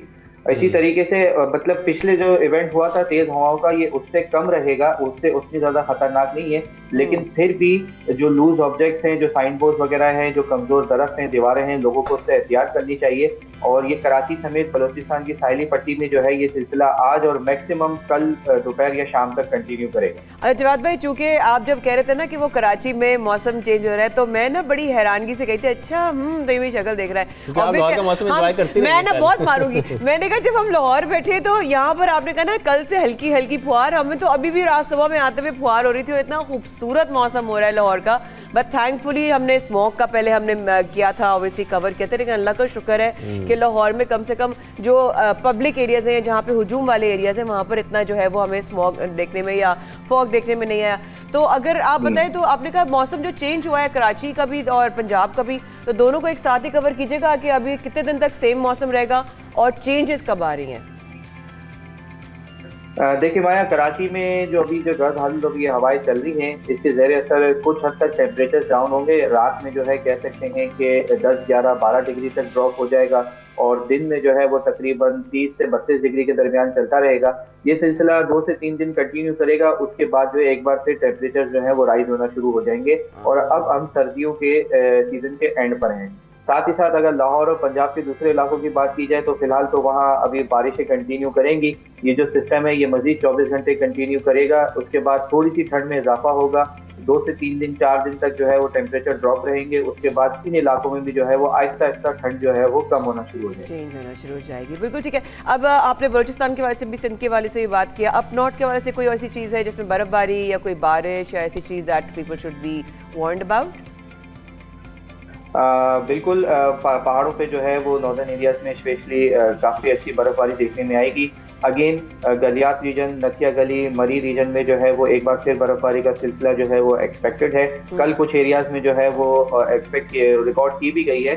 तो जो भी लोग इन एरियाज में ट्रैवल कर रहे हैं, काइंडली जो है वो बर्फबारी और तेज बारिशों, और नॉर्दर्न एरियाज में आपको पता है कि लैंडस्लाइड वगैरह के भी वाकयात होते रहते हैं, तो ट्रैवल एडवाइजरीज को और जो अपडेट्स आ रही है वेदर रिपोर्ट्स को वो अपनी उसमें ज़रूर शामिल रखें, वो देख के निकले उन एरियाज। बिल्कुल ठीक है। Thank you so much Jawad भाई for your time, and Karachi को सलाम कहिएगा। हम इंशाल्लाह बहुत जल्द आपको फिर आपसे मुलाकात करें। दैट वाज हमारे वेदरमैन जवाद मेमन, हमेशा की तरह कितने स्वीट हैं, और उनकी प्रेडिक्शंस आपने मुझे जब शुरू में बताया था तो मैंने कहा था होंगी, लेकिन वाकई में वो जो बताते हैं ना वो वैसे ही होता है। नॉलेज और लाहौर में इस वक्त बहुत अच्छा मौसम हुआ है जो आपको हम बता चुके हैं, और ये हम उम्मीद करते हैं कि बारिश कोई 2-3 दिन तक चलती रहे उसके बाद खैर देखेंगे सूरत हाल किस तरफ जाती है। तो ये तो मौसम की बात हो गई, स्टोरीज और बहुत सारी हैं जो हमने प्रोग्राम में शामिल करनी है। लेकिन साथ साथ ऑब्वियसली शाहज़ेब जिस तरह मौसम की भी चेंजेस आ रही हैं, इस तरह मुल्क में और भी सियासी भी चेंजेस आ रही हैं, बहुत सारे और भी हमें जो है वो बिल्कुल बिल्कुल, और बड़ी दिलचस्प खबरें भी सामने आ रही हैं मुल्क की मईशत के हवाले से। जैसे कि हम देख रहे हैं कि हम मुख्तलिफ सेक्टर्स की खबरें आपको देते हैं, टेक्सटाइल इंडस्ट्री की खबर देते हैं कि बहुत सारे सेक्टर्स हमारे ग्रो कर रहे हैं, और ख़ासतौर पर कोविड में, पेंडेमिक में हमारे बहुत सारे सेक्टर्स ने बहुत अच्छा ग्रो किया है। इसके साथ साथ जो अब हम आपके साथ खबर शेयर कर रहे हैं वो कर्ज के हवाले से। एक तरफ तो हम देख रहे हैं कि पाकिस्तान का मुआहदा हुआ और उसमें पाकिस्तान एक कर्ज लेने जा रहा है, पाकिस्तान कर्ज लेने जा रहा है, लेकिन दूसरी जानिब एक एस्पेक्ट ये भी है कि पाकिस्तान किसी को कर्ज दे भी रहा है, और कर्ज किसको दे रहा है? ये श्रीलंका को। मतलब पाकिस्तान सिर्फ कर्ज लेता नहीं है, कर्ज देता भी है। माया, ऐसा पॉसिबल है? मैं यकीन कर सकती हूँ, आज की खबर के बाद मुझे यकीन हो रहा है आहिस्ता आहिस्ता कि वाकई में पाकिस्तान में भी इत्तेफाक हो इस हवाले से। ऑब्वियसली श्रीलंकन वज़ीर तजारत के हाल दौरे के बाद ऑब्वियसली चीज़ें जो कुछ ना कुछ होनी थी, डेवलपमेंट्स होनी थी, and that's probably corrected development according to his last trip जो था पाकिस्तान का, उस हवाले से। तो पाकिस्तान से कर्ज के दौरानिया और मुआहदे की तफसील जो है वो तय की जा रही है, क्योंकि श्रीलंका को ये हम कर्ज देने जा रहे हैं, जो इसके बारे में अभी तक डिटेल सामने आ रही हैं। कहा यह जा रहा है कि $20 करोड़ का ये कर्ज है जो पाकिस्तान श्रीलंका को फराहम करेगा। तो इसी मामले पर बात करने के लिए माहिर माशियात डॉक्टर शुजात मुबारक साहब हमारे साथ मौजूद हैं, जो हमेशा से मौजूद होते हैं सबसे पहले पाकिस्तान में, और आपको मईशत पर अपडेट कर रहे होते हैं, बहुत सारे पहलुओं पर बात कर रहे होते हैं। शुजात मुबारक साहब, आपको खुशामदीद कहेंगे सबसे पहले पाकिस्तान में। सर, सबसे पहले तो ये बताइएगा, ये पाकिस्तान इस पोजीशन में आ चुका है कि अब कर्ज दे? मुस्कुरा भी रहे। Thank you very much. मैं चंद हकायक आपके सामने रखता हूँ और फिर आप खुद फैसला कीजिएगा कि हम किस पोजीशन में हैं। ठीक है। 2000 मेरे पास अभी स्टैटिस्टिक्स मौजूद है कि 2017-18 में पाकिस्तान के जो कर्जाजात थे वो 286 अरब रुपए थे, और 2022 में हमारे जो कर्जाजात है वो 1427 अरब रुपए, जो कि 400 गुना बढ़ गए। जबकि अगर आप देखें पूरी दुनिया में अगर हम कंपेयर करें तो we stand among the 10 most dated nation, जिनका कोई हमारा $127 बिलियन का कर्जा है, जो कि 94% ऑफ आवर GDP बनता है। और इंटरेस्टिंग बात यह कि पिछले सिर्फ 6 महीनों में हमने कोई $10 बिलियन कर्जा लिया मुख्तलिफ बायलैटरल मल्टीलैटरल एजेंसीज के, और अगले 6 महीनों में हमें $8 बिलियन वापस करना है। ये सऊदीया की वो शॉर्ट टर्म लोन्स को हटा $3 बिलियन हमने लिए। तो गिवन दिस सिनेरियो, जब पाकिस्तान कहा यह जा रहा हो कि we are the most highly dated nation, $8 billion आपने 6 महीने में वापस करना है, करंट अकाउंट का खसारा आपका $15-16 बिलियन तक जाने का खदशा हो, तो मेरे ख्याल में ये बड़ी अजीब सी बात लगती है। इवन कि $1 भी पाकिस्तान अफोर्ड नहीं कर सकता किसी दूसरे मुल्क को कर्जा देना, चाहे आप। जी डॉक्टर साहब, अब सवाल जी डॉक्टर साहब, वही आपकी बात है कि एक तरफ IMF का दबाव पाकिस्तान पर बढ़ रहा है, और ऐसे में दीगर ममालिक से भी कर्जा लेना, अब ये मुल्क की मईशत के लिए ये ग्रोथ लग रही है। मुझे तो नहीं पता, मैं, लेकिन आप ही बता सकते हैं कि ये हम कैसे करेंगे सारा कुछ। देखिए, ये तो इस सूरत हाल में पाकिस्तान $1 भी कर्जा देना अफोर्ड नहीं कर सकता, फ्रैंकली स्पीकिंग। और आगे जो आपके लिए सिनेरियो आ रहा है, आप देखेंगे हमें 6 महीने में $8.4 बिलियन वापस करने हैं, और अगर हमें खुदा न खास्ता IMF से कोई किस्त नहीं मिलती है तो अगेन हमें अपनी करेंसी को दोबारा से उसकी वैल्यू कम करनी पड़ेगी, पाकिस्तान के रुपए की वैल्यू गिरेगी, दोबारा से एक महंगाई का तूफान आएगा, वो सारी चीजें एपिसोड दोबारा से रिपीट होंगी। तो अब आप ये देख लें कि और ये 2022-23 में और सिचुएशन खराब हो जाएगी, क्योंकि आपका इलेक्शन का साल होगा, गवर्नमेंट पॉपुलर स्टेप्स ले रही होगी, और शायद करंट अकाउंट के खसारे की तरफ लोगों का कम फोकस होगा। तो ये तमाम सूरत हाल में ऐसे लगता है कि हम एक कर्ज के गर्दाब में फंस चुके हैं, और ऐसी सिचुएशन में मेरे ख्याल में ये बड़ा अजीब सा लगता है, चाहे आप अपनी फॉरेन पॉलिसी को बेहतर करना चाह रहे हो तो कर्जे के बजाय आप कोई और इकदाम कर सकते हैं अपने श्रीलंका के साथ रिलेशनशिप बेहतर करने के लिए। लेकिन मेरा ख्याल है कि ये जो कर्जा देना या इस तरह की जो इकोनॉमिक मेजर्स हैं इस पर्टिकुलर सिचुएशन में बड़े अजीब से बिल्कुल सही कह रहे हैं डॉक्टर साहब। जिस तरीके से हम ये भी देख रहे हैं कि IMF की शराइत की वजह से पहले ही हमें बड़ी महंगाई का सामना है, इन्फ्लेशन बहुत बढ़ती जा रही है, मिनी बजट आया उसके बाद हमने देखा बहुत कीमतों में इजाफा हुआ। तो एक तरफ तो IMF की सख्त शराइत जो हम पूरी करने में लगे हैं, दूसरी जानिब ऐसे कर्ज दे देना, तो सर हमें तो यही समझ नहीं आ रहा कि ये पॉसिबल कैसे। और साथ में जो ये पॉइंट है कि एक तरफ से हम कर्ज ले रहे हैं और दूसरी तरफ दे रहे हैं, तो ये बात ठीक होगी कि कर्ज लेकर कर्ज दिया जा रहा है। डॉक्टर साहब, बहुत सारी चीजों में हमने एक साथ बहुत सारी विंडोज नहीं खोल दी हैं। देखिए, इसमें मैं आपको श्रीलंका के हकाइक भी बता देता हूँ, आपको समझ में आएगी कि हम भी श्रीलंका की राह पे चल रहे हैं। इस वक्त श्रीलंका का फॉरेन रिजर्व है $1 बिलियन का, और उनकी जो फॉरेन जो लोन समझ लीजिए या फॉरेन ऑब्लिगेशन है वो $7-8 बिलियन के हैं। लेकिन श्रीलंकन प्रेसिडेंट ने IMF की तरफ जाने से इनकार कर दिया। वो ये कह रहे हैं कि हम चाइना से मदद लेंगे और शायद एक और पोर्ट हम गिरवी रखवा दें। लेकिन यहाँ पे सवाल ये पैदा होता है कि जब कोई भी मुल्क IMF की तरफ नहीं जाता और किसी एक मखसूस मुल्क की तरफ जा रहा होता है तो वो अपनी सोवरेनिटी को कॉम्प्रोमाइज कर रहा होता है। इस वक्त हमारी सूरत हाल ये है कि हमारे जो फॉरेन रिजर्व्स हैं वो तकरीबन $16 बिलियन के हैं, और आज से कुछ 6 महीने पहले भी $16 बिलियन थे। हमने $6-8 बिलियन कर्जा लिया, लेकिन उसके बावजूद भी 16.2 या 16.6 बिलियन डॉलर है। हमारे फॉरेन ऑब्लिगेशन है $27 बिलियन की।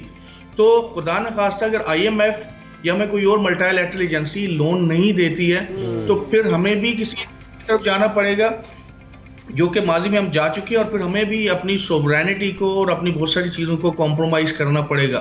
तो गवर्नमेंट को ये जहन में रखना चाहिए कि आप जो भी कर्जाजात ले रहे हैं, जो भी अपनी फाइनेंशियल प्लानिंग कर रहे हैं, उसके अंदर ये आपने जहन में रखना कि अगर हम कहीं बायलैटरल किसी कंट्री की तरफ कर्जा लेने जा रहे हैं तो डेफिनेटली हमें अपनी सोवरेनिटी को कॉम्प्रोमाइज़ करना पड़ेगा। बहुत सारे लोग कहते हैं कि हमने उसको कॉम्प्रोमाइज़ किया, मैं यहाँ पे जिक्र उसका नहीं करना चाहता। ठीक है, ठीक है। और साथ में सर हम जिस तरीके से इस पर भी बात कर लेते हैं कि मुल्क में सर जो महंगाई बढ़ी है, जिस तरीके से हम देख रहे हैं, ये तो चलें कर्जे की बात हो गई जो हम श्रीलंका को दे रहे हैं, ठीक है, हम दे देते हैं कि जो हमारी अपनी परेशानी है उसका मसला कब निकलेगा। जो मुल्क में महंगाई बढ़ती जा रही है, नए साल का आगाज़ हुआ है, उसमें मुसलसल कीमतों में इजाफा हो रहा है। अभी भी हम देख रहे हैं कि जो मज़ीद टैक्सेस हैं वो बढ़ गए हैं। तो नए साल में जो उसका आगाज़ है वो तो कुछ बहुत अच्छा नहीं हुआ है, लेकिन इस पूरे साल की कंडीशन आप क्या देख रहे हैं मुस्तकबिल में? देखिए 2022 तो एक क्राइसिस का साल ही है, पहले भी आपके प्रोग्राम में मैंने अर्ज किया था। और अब प्रेजेंटली अगर आप देखें तो हम रेमिटेंसेस पे बहुत हद तक रिलाई कर रहे थे, लेकिन अब थोड़ा सा डिप डाउन होना शुरू हो गए हमारे जो रेमिटेंसेस हैं। और रेमिटेंसेस अगर ज्यादा कम होते हैं तो अगेन हमारी करेंसी के ऊपर इसका प्रेशर आएगा, नंबर 1। सेकेंडली क्रूड ऑयल की ब्रेंट की जो प्राइसेस है वो $84-87 पे घूम रही है, और ये भी एक्सपेक्ट किया जा रहा है कि ये इससे प्राइसेस कम नहीं होंगी। अगेन हमारा इंपोर्ट बिल बढ़ेगा, और पाकिस्तान में फूड की जो कि गवर्नमेंट की नाअहली की वजह से फूड की शॉर्टेज हुई, स्पेशली यूरिया की जो हमने इंपोर्ट किया, तो उससे अगेन हमारा इंपोर्ट बिल बढ़ गया। इससे पहले भी हम शुगर इंपोर्ट कर चुके हैं, वो सारी चीज़ें जो हम पाकिस्तान में प्रोड्यूस कर सकते थे वो हमने इंपोर्ट की, हमारे इंपोर्ट बिल बढ़ गए, जिसकी वजह से हमारी करेंसी में प्रेशर आया। जब आपकी करेंसी डेप्रिशिएट होती है, करेंसी की वैल्यू कम होती है, तो आपके सारे मैक्रो इकोनॉमिक इंडिकेटर्स हिल जाते हैं। आपके यहाँ महंगाई होती है, आपके यहाँ एम्प्लॉयमेंट बढ़ेगी, आपके आप मतलब सारे का सारा पूरा जो इकोनॉमिक सिस्टम है वो गड़बड़ हो जाता है। तो गिवन द प्रेजेंट सिनेरियो मुझे मेरा ख्याल ये है कि बहुत ज़्यादा होपफुल सिचुएशन नज़र नहीं आती है, लेकिन अल्लाह करे अगर कोई इंटरनेशनल लेवल पे ऑयल की प्राइसेस कम हो जाती हैं, कुछ इस तरह से चीज़ें होती हैं, तो शायद कुछ बेहतरी के इम्कान नजर आ जाए। डॉक्टर साहब आपने तो पहले ही कह दिया था जब साल का आगाज़ होने वाला था, आपने उसी वक्त इसकी जो है वो प्रिडिक्शन कर दी थी कि बहुत ज़्यादा सिचुएशन जो है वो स्टेबल नज़र नहीं आ रही और महंगाई बहुत बढ़ेगी। जिस तरह आपने भी दुआ की है और हम भी दुआ करते हैं। Thank you so much for your time doctor साहब। आप हमेशा आते हैं, आप हमें एनलाइटेड करते हैं और हमें बहुत सारी चीज़ें सिखा के भी जाते हैं और एक्चुअली वार्न करके जाते हैं कि जो स्टैटिस्टिक्स बता रहे होते हैं, the numbers are telling, but numbers और भी बहुत कुछ बता रहे हैं। वो नंबर्स हैं घड़ी के और घड़ी में है या वक्फे का वक्त, लेकिन वक्त अभी बाकी है और बहुत सारी खबरें भी। तो रहिएगा हमारे साथ।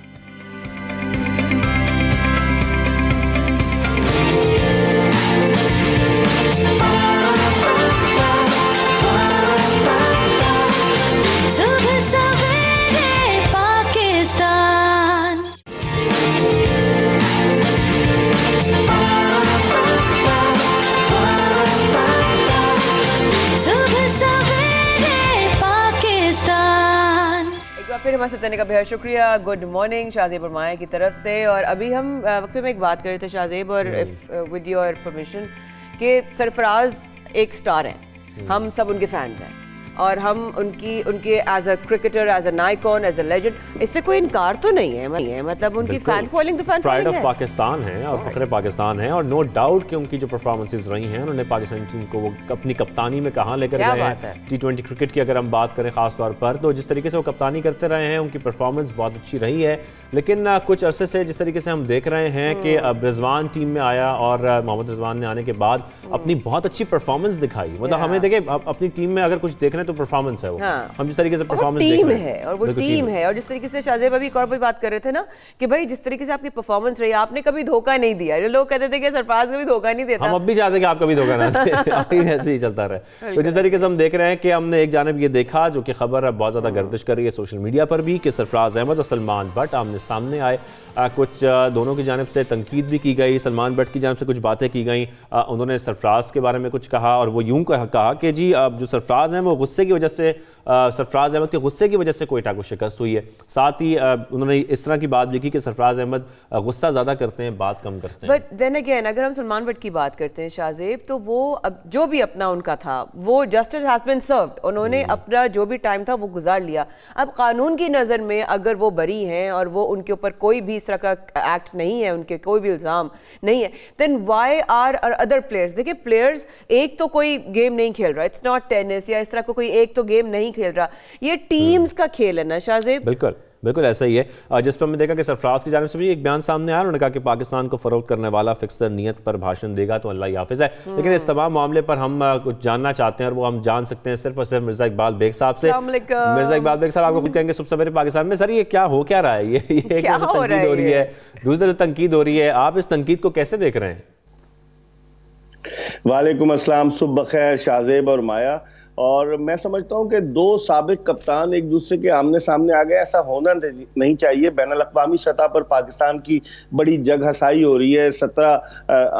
2017 में 18 जून 2017 को सरफराज अहमद की कप्तानी में पाकिस्तान जो चैंपियंस ट्रॉफी जीता, भारत को उसने हराया। 5 साल होने को आ रहे हैं लेकिन लोग उसे नहीं भूले। तो सरफराज का एक इमेज बना है, एक सरफराज का इमेज बना है। अब मैं समझता हूँ कि ट्विटर की जंग में अगर सलमान बट ने कुछ कहा भी था तो सरफराज को रिएक्ट नहीं करना चाहिए था। ये एक क्रिकेट एक ऐसा खेल है कि जिसमें अगर आदमी टीम से बाहर हो, अगर क्रिकेटर पर बुरा वक्त आए तो फिर उसकी फ्रस्ट्रेशन जो है वो सामने आती है। और लग रहा है सरफराज चूंकि पाकिस्तानी टीम से बाहर है, वो अलग बात है। कोयटा ग्लैडिएटर्स की टीम इतना जेल नहीं कर पाई, बड़ी अच्छी टीम है। पिछले साल भी कोयटा ग्लैडिएटर्स इतना अच्छा नहीं खेला। तो लगता है ये सारी चीजें इकट्ठी हो गई हैं जिससे सरफराज अहमद ने रिएक्ट किया है, लेकिन उन्हें रिएक्ट नहीं करना चाहिए था। उसूलन तो पूरी दुनिया में हमारी जगहसाई हो रही है। सलमान बट ने कोई पर्सनल कमेंट नहीं किया है सरफराज की।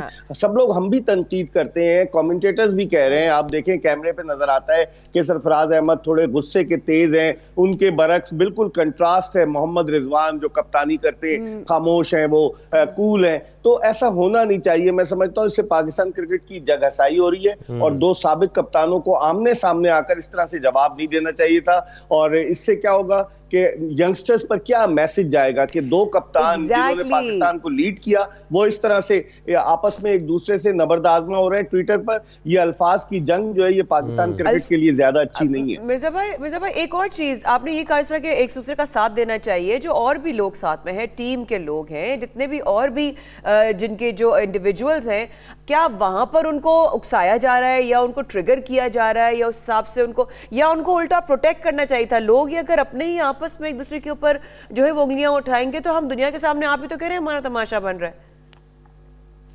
ट्रिगर तो नहीं किया जा रहा माया, क्योंकि 2019 के वर्ल्ड कप के बाद सरफराज अहमद को जिस तरह से कप्तानी से हटाया गया, हालांकि उस वक्त के चेयरमैन एहसान मानी ने अपने बराबर में बिठाकर लाहौर में प्रेस कॉन्फ्रेंस की कि हमारे कप्तान सरफराज हैं और सरफराज रहेंगे। सरफराज की कप्तानी में पाकिस्तान मुसलसल 11 T20 सीरीज जीता।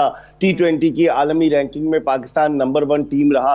तो कंट्रीब्यूशन तो उनका है, लेकिन 2019 के वर्ल्ड कप के बाद जिस तरह से उनको निकाला गया, जिस तरह से उनको साइडलाइन किया गया, किसी दौरे में उन्हें एक मैच खिला दिया जाता है टीम के साथ, वो क्रिकेट की बस के तन्हा मुसाफिर की तरह वो ऑरेंज कलर की बिब पहने हुए घूम रहे होते हैं। तो एक कप्तान के जिसने पाकिस्तान के लिए सर्व किया है, नवंबर 2007 में मुझे याद है सरफराज अहमद ने अपना इंटरनेशनल क्रिकेट करियर जयपुर में भारत के खिलाफ शुरू किया था जब कामरान अकमल अनफिट हो गए थे। और फिर 3 साल के बाद 2010 में उन्हें टेस्ट कैप मिली जब ऑस्ट्रेलिया के खिलाफ उन्होंने डेब्यू किया। और सरफराज अहमद गुज़िश्ता तकरीबन 15 बरस से इंटरनेशनल क्रिकेट में पाकिस्तान बिल्कुल आप सही कह रहे हैं, बहुत बड़ी कामयाबी है, वो इतने अरसे से क्रिकेट खेल रहे हैं, बड़ी कामयाबी से खेल रहे हैं। लेकिन मिर्जा साहब हम कुछ ये जानना चाह रहे हैं कि यकीनी तौर पर जब सलमान बट साहब ने तनकीद की तो सरफराज अहमद को भी कोई एडवाइस देने वाला तो होगा। कुछ ऐसे दोस्त आते हैं बीच में, कुछ नादान दोस्त जो कुछ इस किस्म की एडवाइस दे देते हैं कि भाई आपके ऊपर तनकीद हो रही है तो आपको भी अब जवाब देना है। तो आपको लगता है कुछ उनके आसपास के लोग उनके साथ मुखलिस नहीं?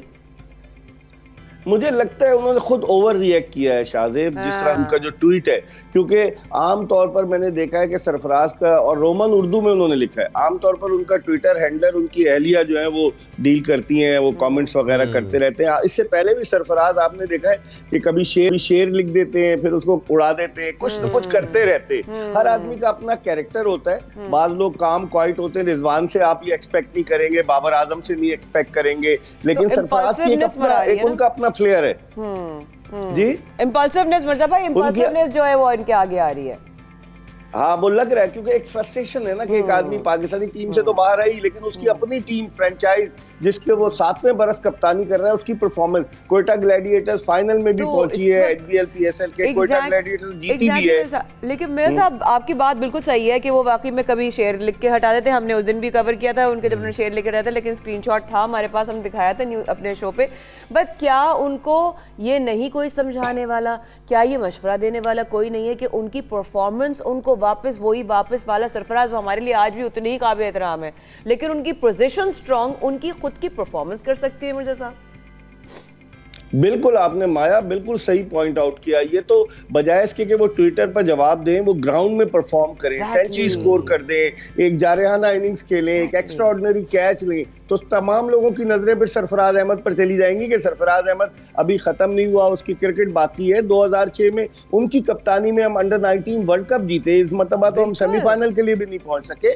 तो बहुत सारी चीजें हैं सरफराज के साथ, उनके जो कैप में बहुत सारे फेदर्स हैं, लेकिन यही है कि अगर इस तरह की चीजें ना कंट्रोवर्सी करके, अब वो भी डिस्कस हो रहे हैं, सलमान भट्ट भी दोबारा डिस्कस होना शुरू हो गए, ये होना नहीं चाहिए पाकिस्तान क्रिकेट। और साथ में सरफराज अहमद के बहुत सारे फॉलोअर्स हैं सर, जो उनको देख के उनसे इंस्पिरेशन लेते हैं, क्रिकेट खेलते हैं, आगे बढ़ना चाहते हैं। जब वो इस तरह की तनकीद देखेंगे और उनके सामने तनकीद ही आएगी और परफॉर्मेंस नहीं आएगी, तो उनके ऊपर तो बड़ा असर पड़ेगा मिर्जा साहब।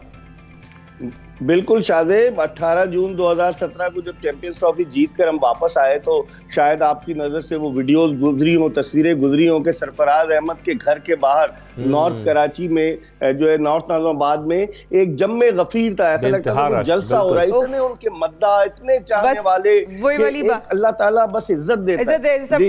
यही है कि उनको कोई बता दे ये बात हम सबकी तरफ से कि तुम जीतो या हारो, हमें तुमसे प्यार है, लेकिन उस प्यार को बरकरार रखने के लिए थोड़ा सा तकरार से रहना पड़ेगा दूर। तो आप बस उनको कहिएगा कि प्लीज आप हमारे स्टार हैं, तो आप जरा काम डाउन रहें और अपनी परफॉर्मेंस पे फोकस करें, अपना ट्रैक ना लूज करें। Thank you so much Mirza साहब, thank you for your time, thank you so much, thank you so much for your time. अच्छा, अब हम शाहजेब जो अब बात कर रहे हैं, हम बात कर रहे हैं जिस तरह मेंटल हेल्थ या गेम्स जो आजकल के हैं उनका आपस में बड़ा गहरा ताल्लुक है। अगर हम ये बात करें कि जनाब अगर बच्चे आजकल के आप देख रहे हैं अमूमन उनके हाथ में फ़ोन्स होते हैं, हमारी टीम में भी उस दिन डिस्कशन हो रही थी, अभी वी ऑल वर देयर, और जिसकी वजह से ये वाली बात ज़रूर सामने आई शाहजेब के हमारी टीम में शाहरुख भाई ने कहा भाई बच्चों को गेम से नहीं रोको, ठीक है जी। अच्छा, लेकिन हम ये देख रहे हैं कि बच्चे खेल क्या रहे हैं, मॉनिटर जरूर रखो, नजर जरूर रखो, अगर वो एक्शन वाले शाहजेब गेम्स देखते हैं तो उसका क्या असर? तो ये हम गेम्स पर जरूर बात करेंगे, लेकिन जैसे कि हमने शुरू में जिक्र किया था ना माया कि एक ऐसी पोलियो इफेक्टेड हम खातून है, बाहिम्मत खातून है, जिनसे मुलाकात करवानी, तो नाजरीन तो उसका इंतजार कर रहे हैं, पहले हम वो दिखाएं ताकि नाजरीन को ये पता लग सके कि वो बाहिम्मत खातून कौन है, जिनके बारे में बताया जा रहा है कि 6 माह की उम्र में वो पोलियो से मुतासर हुई, पोलियो की तस्दीक हो गई थी। लेकिन जैसा कि माया हम हमेशा बताते हैं कि उन्होंने हिम्मत नहीं हारी, उन्होंने अपनी जो जद्दोजहद है वो जारी रखी, तमाम रुकावटें आती रहीं, माशरे की सख्तियां आती रहीं, सब कुछ उन्होंने झेला और आखिरकार एक दिन ऐसा आया कि वो डॉक्टर बन गई, वो डॉक्टर बनने में कामयाब हुई, तालीम हासिल करने में कामयाब हुई, उन्होंने किसी बात को मजबूरी नहीं समझा। माया, तो हमारे साथ डॉक्टर आमना सरवर मौजूद है। एग्जैक्टली, डॉक्टर आमना से हम बात करेंगे जो हमारे इस वक्त ज्वाइन कर चुके हैं सबसे पहले में। डॉक्टर आमना, आपको खुशामदीद कहेंगे। सबसे पहले तो हमें ये बताइएगा, पहले तो हम आपको सलाम पेश करते हैं, आपकी जो मेहनत है वो रंग लाई है, आप माशाल्लाह डॉक्टर बन गई हैं। मुझे बताइएगा कितनी रुकावटें आई, कितनी मुश्किलात आई इस पूरे सफ़र में और यहाँ डॉक्टर बनने तक? वाह, रुकावटों का तो अगर मैं जिक्र करना चाहूँ तो इट वुड बी लाइक जैसे कि मुश्किलें इतनी पड़ी कि आसान हो गई, वो वाला हिसाब था कि बिल्कुल इनिशियल स्कूल लाइफ में, कॉलेज लाइफ में तो ऑब्वियसली सोशली तो कोई हिंड्रेंस नहीं थी, बट आपको पता है जिस तरह हमारे यहाँ एक्सेसिबिलिटी और बिल्कुल इस पे स्पेशल पीपल के लिए फोकस नहीं किया जाता, तो वो सबसे बड़ी प्रॉब्लम थी कि मेरा स्कूल में जाना, पढ़ना और आना जाना, कन्वेंस इशू, वो सबसे बड़ा था। तो लेकिन खैर मेरी फिर भी हिम्मत जो है वो फैमिली बढ़ाती रही और मैं पढ़ती रही कि मुझे आगे, मेरा एम था कि मुझे डॉक्टर बनना है, मेडिकल कॉलेज में एडमिशन लेना है। वाह वाह वाह। जी, तो लेकिन जब मेडिकल कॉलेज में एडमिशन का टाइम आया तो तब मुझे एकदम इस तरह लगा कि मेरे सारे ड्रीम्स जो है वो चकनाचूर हो गए, क्योंकि जब एडमिशन हो गया, सब हो गया और मुझे मेडिकली रिजेक्ट कर दिया गया कि आप नहीं कर सकती। तो तब मुझे ऐसे लगा कि बस मेरी ज़िंदगी का तो मकसद ख़त्म हो गया। लेकिन बस अल्लाह पाक मदद करने वाले हैं और मेरे फादर जिन्होंने कहा कि नहीं, मैं इसके लिए आप केस करूँगा और will go to the court, ताकि आपका हक है, आप डिसेबल कोटा हमारे यहाँ मेडिकल कॉलेजेस में होता है, आपको एटलीस्ट उस पर एडमिशन दिया जाए। तो बस एडमिशन अल्हम्दुलिल्लाह अल्लाह ने मदद की और बस हो गया। और पूरा 5 साल फिर ये चीज़ मेरे जहन में थी कि मुझे बस करना है, हर तरह से करना है। अगर मैं कहीं भी शैटर्ड हुई तो उनको एक्सक्यूज़ मिल जाएगा कि यही वजह थी जिसकी वजह से हम नहीं इसको एडमिशन दे रहे थे। तो लेकिन अल्लाह का शुक्र है, आई MBBS। क्या बात है डॉक्टर साहिबा, क्या बात है। सबसे वाकई में बड़ी खुशकिस्मती है कि आपसे मुलाकात हो रही है। आपने कहा कि अगर कभी हिम्मत टूटती तो ये लोग जो हैं मुझ पर शेर हो जाते या ये सोचते कि ये जो हम कह रहे थे ये नहीं कर सकती, तो ये सच साबित हो जाता। लेकिन कभी अंधेरे अकेले में बैठी हूँ तो आँखों में और सोच में कभी अंधेरा महसूस हुआ हो कि अब शायद नहीं हो पा रहा, इतनी मुश्किलात हैं, कैसे करूँगी, शायद लोग सही कह रहे हों, उस वक्त किसने हिम्मत दिलाई, किसने जो है हौसला दिया?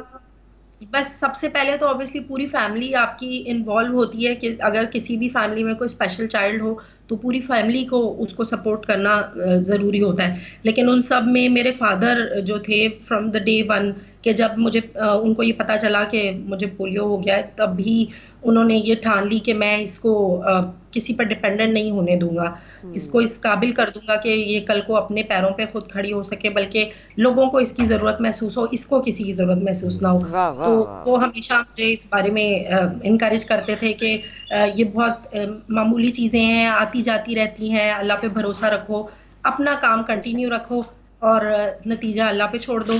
तो दिस वाज माय वे कि मैं बस करती रही और अल्लाह ने आज यहाँ पहुँचा। और डॉक्टर साहब, हम अक्सर ये बात करते हैं कि एक कामयाब मर्द के पीछे एक औरत का हाथ होता है, लेकिन मेरे ख्याल में आपके केस में हम यही कहेंगे कि आपकी सारी मेहनत थी, आपकी सारी लगन थी और कोशिशें थी, आपकी हिम्मत थी, हौसला था, जिस वजह से आज आप डॉक्टर के मकाम पर पहुँच गई। जी बिल्कुल, बस यही है कि सबसे पहले तो मतलब ऑब्वियसली मेरे पेरेंट्स का यकीन था मुझ पे, जब तक मुझे ऑब्वियसली नहीं समझ थी।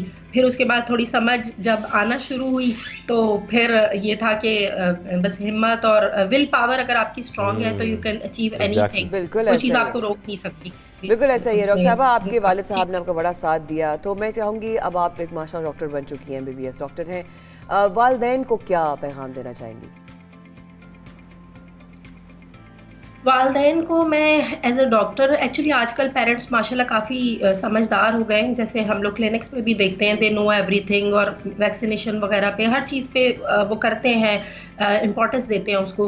बट एक चीज़ जो आजकल, बल्कि इनफैक्ट अभी तक भी मुझे नज़र आती है, वो ये है कि whenever they have a special child, वो उसको इस तरह से इतना इनकरेज नहीं कर रहे।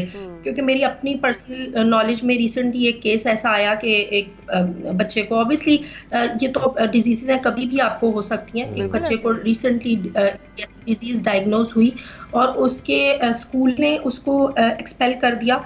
उसके पेरेंट्स ने उसको खुद ही मतलब बिल्कुल फाइट नहीं किया उसके लिए और उन्होंने चुप करके उसको घर बिठा लिया। दिस इज़ लाइक मेरे लिए तो बहुत ही अलार्मिंग सिचुएशन थी कि मतलब आप उसको इतना डिस्करेज कर रहे हैं, मतलब दिस इज द पॉइंट, आपको इनकरेज करना चाहिए कि भाई ऐसा ही है, ये तो सब आनी चाहिए चीज़ें, आपको हिम्मत नहीं हारनी चाहिए। तो ये मेरे लिए बहुत वो था। और दूसरा एक बहुत मैं इंपॉर्टेंट चीज़ पेरेंट्स को कहना चाहूँगी कि अगर आपका मतलब जैसे अगर स्पेशल चाइल्ड है, दे हैव स्पेशल नीड्स, जब आप फिजिकली जाते हैं किसी सोशल प्लेसेस पे और वहाँ पे एक्सेसिबिलिटी इश्यूज होते हैं तो वो रेज नहीं करते हैं उसे, उनको रेज करना चाहिए कि उनको एक्सेसिबल बनाए कि जहाँ पॉइंट आउट किया जाएगा तो वहीं काम होगा। तो they need to work on it. बिल्कुल, they need to work on it. और जिस तरीके से हम डॉक्टर आमना देख रहे हैं कि अब पोलियो की जो मुहिम चल रही है उसका तकरीबन पाकिस्तान से खात्मा होने में हम कामयाब हो चुके हैं। पूरे साल में तकरीबन कोई केस रिपोर्ट नहीं हुआ है, ये भी हमारे लिए बहुत अच्छी खबर है। और आपका हौसला देखकर, आपकी जिस तरीके से लगन देखकर हम भी बहुत खुश हुए हैं और यकीनी तौर पर आपको सलाम पेश करते हैं कि आपकी हिम्मत है। इससे बहुत सारी खवातीन, बहुत सारी बच्चियाँ आपसे जो है वो हिम्मत भी हासिल करेंगी, आप उनके लिए इंस्पिरेशन होंगी। थैंक यू वेरी मच, आपने सबसे पहले पाकिस्तान में हमें ज्वाइन किया और ये गुफ्तगू हुई आपके साथ। तो अब हम माया आगे चलें और आगे चलकर अपने आखिरी सेगमेंट की तरफ चलते हैं, इसका आप जिक्र कर रही हैं। पहले बता दो सबको आखिरी सेगमेंट है, सब लोग जो है जल्दी जल्दी फिर देखें। नहीं, ये जो अभी बात करी थी, अब बताओ, do you agree with me कि गेम्स वगैरह जो है वो उस तरह के नहीं होने चाहिए, जो बच्चों के छोटे छोटे जहनों पे क्या उसका इफेक्ट पड़ता है? बिल्कुल, गेम्स डिपेंड करता है कि अगर आप इंडोर गेम्स खेल रहे हैं, आप आउटडोर गेम्स खेल रहे हैं। अगर आपकी फिजिकल गेम्स हैं वो तो माया बहुत अच्छी है। हाँ। अगर आप इंडोर गेम्स खेल रहे हैं सिर्फ कंप्यूटर पे, मोबाइल पे, तो यकीनी तौर पर नुकसानदेह है। वो आपको चले, अगर आप खेल भी लेते हैं, आप रिसर्च भी करते हैं, आपकी अवेयरनेस भी बढ़ती है, बट देन अगेन अगर आप कोई ऐसी जिसमें आपको दहशतगर्दी हो रही होती है, मार धाड़ हो रहा होता है, या एक्शन इस तरह का होता है जो कि कहीं ना कहीं मनफी असर छोड़ता है बच्चों के नाजुक मासूम जहनों पर, उसके क्या क्या असरात हो सकते हैं, उसके बारे में माँ बाप को कैसे हमें वार्न करना है, अवेयरनेस कैसे फैलानी है, शायद उस पर बात करना बहुत ज़रूरी है। बिल्कुल, जिस तरीके से हम देख रहे हैं कि बच्चों की शख्सियात जो बन रही हैं, उनकी जो ज़िंदगी है वो कितनी मुतासिर हो रही है, तो इस पर माहिर नफ्सियात से बात करना बहुत ज़रूरी है। तो हमें ज्वाइन कर चुकी हैं माहिर नफ्सियात वानिया मुगी साहिबा, उनसे करेंगे। Welcome to the show. सबसे पहले तो हम ये जानना चाहेंगे, जिस तरीके से हम देख रहे हैं बच्चों को मोबाइल की लत लग गई है, हर वक्त मोबाइल इस्तेमाल करते हैं, गेम्स खेलते हैं, और उस पर जिस किस्म की आजकल गेम्स आ रही हैं, आप क्या समझती हैं बच्चे इससे कितना मुतासिर हो रहे हैं? तो देखिए, मुतासिर होने की जो हद है उसके लिए कुछ अलामात हैं जो पेरेंट्स इन माइंड कीप कर सकते हैं कि अब जो है बच्चा मुतासिर हो रहा है गेम से। लेकिन अगर छोटी मोटी चीज़ों नहीं कि बच्चा अगर खाने के वक्त जो है टैबलेट रख के फ़ौरन खाने की मेज़ पे नहीं आ रहा, इसका ये मतलब नहीं है कि बच्चा मुतासिर हो गया है गेम से। सबसे पहले तो ग्लोबली हमारा स्क्रीन टाइम इतना बढ़ा है कोविड पैंडेमिक की वजह से। पिछले 2 साल से बच्चे जो हैं स्कूल अपना पूरा ऑनलाइन कर रहे हैं, तो स्क्रीन टाइम तो ओवरऑल हम सबका बढ़ा है ग्लोबली। और गेमिंग एक बहुत बड़ी फील्ड है जिसमें बहुत सारे अच्छे मस्बत हेल्पफुल गेम्स भी होते हैं जो लोगों को मेंटली और फिजिकली एक्टिव भी रखते हैं। लेकिन ऐसे गेम्स होते हैं, ऐसे भी गेम्स होते हैं जिनमें बहुत तशद्दुद, वायलेंस, ग्राफिक इमेजरी होती है। तो अगर बच्चा ऐसे गेम्स खेल रहा है तो इससे बिल्कुल उनको जहनी असर बिल्कुल होगा उनके ऊपर इसकी वजह से।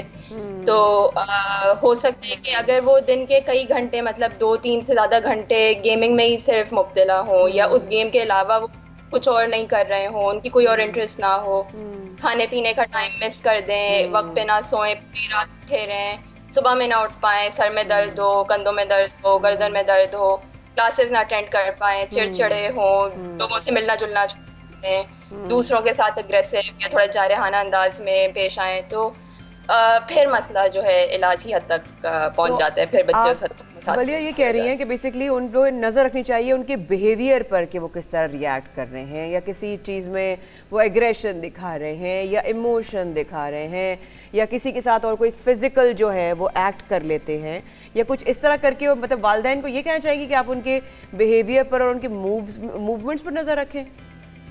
बिल्कुल बिल्कुल कि कोई लिमिट नहीं क्रॉस हो रही, बाउंड्रीज हों, पेरेंट जो है नज़र रख रहे हों कि बच्चा कितनी देर क्या कर रहा है, किससे बात कर रहा है, उनकी फ़िज़िकल एक्टिविटी कितनी है, उनका खाना पीना, स्कूल का काम, स्कूल की तरफ वो तवज्जो दे पा रहे हैं, ध्यान दे पा रहे हैं, अपने रिश्ते ताल्लुकात में वो बच्चे जो हैं वो उसमें इन्वॉल्व हों।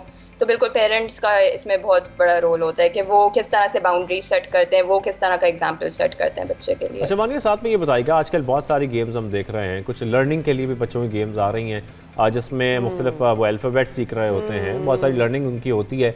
आपके ख्याल में कौन सी गेम्स हैं, या अगर हम इस एज ग्रुप की बात करें, ख़ास तौर पर जो ये 5 साल से लेकर 10 साल की उम्र है, इसमें बच्चे बहुत ज़्यादा लर्निंग उनकी हो रही होती है, तो ख़ास तौर पर इस एज में कुछ ऐसी गेम्स आप समझती हैं एग्जिस्ट करती हैं जो उनको रिकमेंड की जा सकती हैं कि उनको ये गेम्स खेलनी चाहिए ताकि उनकी लर्निंग भी बेहतर हो और उनके नफ्सियात पर भी वो असरअंदाज ना हो?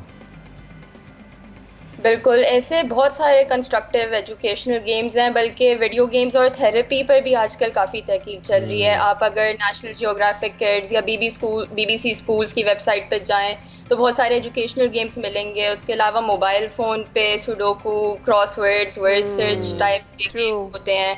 माइनक्राफ्ट जैसे गेम्स होते हैं जिसमें आप फ्री में बच्चों को कोडिंग, यंग बच्चों को कोडिंग सिखा सकते हैं, वर्ल्ड बिल्डिंग होती है। और प्ले स्टेशन पर भी बहुत सारे एजुकेशनल गेम्स होते हैं। तो हर तरह के लेवल के हर प्लेटफॉर्म पे बहुत सारे गेम्स अवेलेबल हैं इस तरह के, जो बच्चों के लिए कंस्ट्रक्टिव और लर्निंग एक्सपीरियंस हो सकता है। अच्छा वली, आप साथ साथ ये भी बता दीजिए कौन से गेम्स आपकी नज़र में जो है बच्चों को नहीं होने चाहिए उनके टैबलेट्स में, आईपैड्स में या उनके मोबाइल फ़ोन्स में, ताकि माँ बाप वो भी चेक कर सकें। और इसके अलावा ये कि बच्चों को क्या मैसेज देना चाहेंगी कि आप लोग क्योंकि हमेशा ना बच्चों के अंदर ये होता है कि भाई बड़ा सख्ती कर रहा है, बड़ा मना कर रहा है, इनको क्या पता, हमारे लिए गेम्स है। अब बच्चों को क्या मैसेज देना चाहेंगी? तो ऐसे गेम्स जिसमें बहुत ज़्यादा वायलेंस हो, और देखें हर गेम के साथ एक रेटिंग आती है कि किस एज ग्रुप के लिए अप्रोप्रिएट है। तो सबसे पहले तो उस रेटिंग पे मॉनिटर करना चाहिए, पेरेंट्स को पता होना चाहिए कि बच्चा क्या डाउनलोड कर रहा है अपने मोबाइल पे या टैबलेट पे या लैपटॉप पे।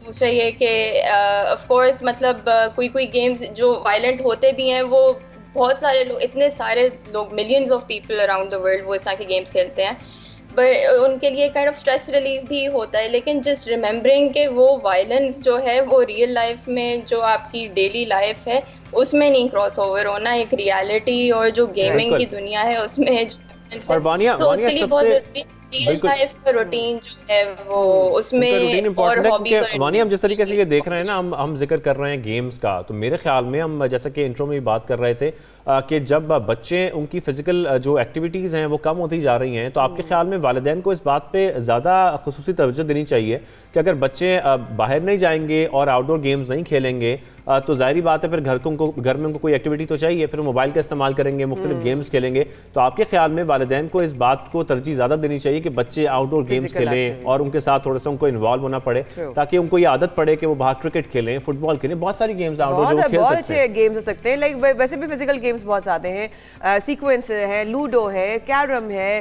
फूसबॉल है, और बैडमिंटन आप घरों में खेल सकते हैं, मोहल्लों में खेल सकते हैं। हम भी मोहल्लों में अपने भाइयों को देखते थे क्रिकेट खेलते हुए, लेकिन अब बच्चों के पास जो है ना, वैसा ही कह रहे शाहज़ेब कि है ही नहीं कुछ करने के लिए। तो वो भी प्लीज़ ज़रा पेरेंट्स के लिए भी मैसेज देना बड़ा ज़रूरी है। बिल्कुल बिल्कुल, और पेरेंट्स भी अगर उनको थोड़ा इन्वॉल्व होना है बच्चे की ज़िंदगी में, तो वो बैठ के देखें बच्चा क्या गेम खेल रहा है, उनसे थोड़े से सवाल पूछें, खुद इन्वॉल्व होएं कि अच्छा इसमें क्या करना है, अब नेक्स्ट क्या तुम्हें करना है। तो पेरेंट्स को भी एंगेज होना ज़रूरी है। और बिल्कुल दूसरी चीज़ें, दूसरी इंटरेस्ट और हॉबीज़ के लिए जगह होनी चाहिए, जैसे लाइब्रेरी हो या कोई कम्युनिटी सेंटर हो या आपको आर्ट्स एंड क्राफ्ट करनी हो, तो बच्चों के लिए दूसरी अपॉर्चुनिटीज़ भी प्रेजेंट करनी चाहिए। बिल्कुल सही, थैंक यू सो मच। हमारे साथ माहिर नफ्सियात वालिया मोई साहब हमारे साथ थी और इन्होंने बहुत अच्छी बातें की शाहज़ेब। मुझे लगता है कि बहुत ज़रूरी थी ये सारी हाईलाइट करना, और मगर मैं समझती हूँ इस चीज़ पर कि हमें शाहज़ेब वाली बात कि फ़िज़िकल एक्टिविटी बहुत ज़रूरी है। उनके लिए कह दे ठीक है तुम्हें खेलना है तो तुम ये एक्सरसाइज या ये वर्कआउट या कोई फ़िज़िकल एक्टिविटी ज़रूर करोगे, क्योंकि वो जब तक अभी से उनको अगर आदत नहीं होगी तो शाहज़ेब फिर वो आगे भी नहीं करेंगे। तो इनके लिए वालिदैन के लिए ज़रूरी है कि वो अपने बच्चों पर तवज्जो ख़ास तौर पर इस बात पर ज़रूर दें कि जो वो गेम्स खेल रहे हैं वो कौन सी खेल रहे हैं, अगर वो कोई वीडियोज़ देख रहे हैं तो कौन सी देख रहे हैं, तो इस बात पर ध्यान देना बहुत ज़रूरी है। टोटली एग्री, और मैं भी नज़र रखूंगी तुम कौन से गेम्स खेल रहे हो। लेकिन साथ साथ अब प्रोग्राम का वक्त होता है ख़त्म, हम दोनों को कल तक लीजिए इजाज़त, क्योंकि रजब का महीना शुरू हो चुका है। आज यकम रजब है। अल्लाह पाक आपको अपने हबीब के सदके रजब के महीनों की बरकतें आप पे नाजिल हों और हम उससे पूरा जो है वो फ़ायदा उठा सकें। अपनी इबादत में हमें रखिएगा याद, कर फिर होंगे आपकी खिदमत में हाजिर लाहौर स्टूडियो से इंशाअल्लाह। अल्लाह हाफ़िज़।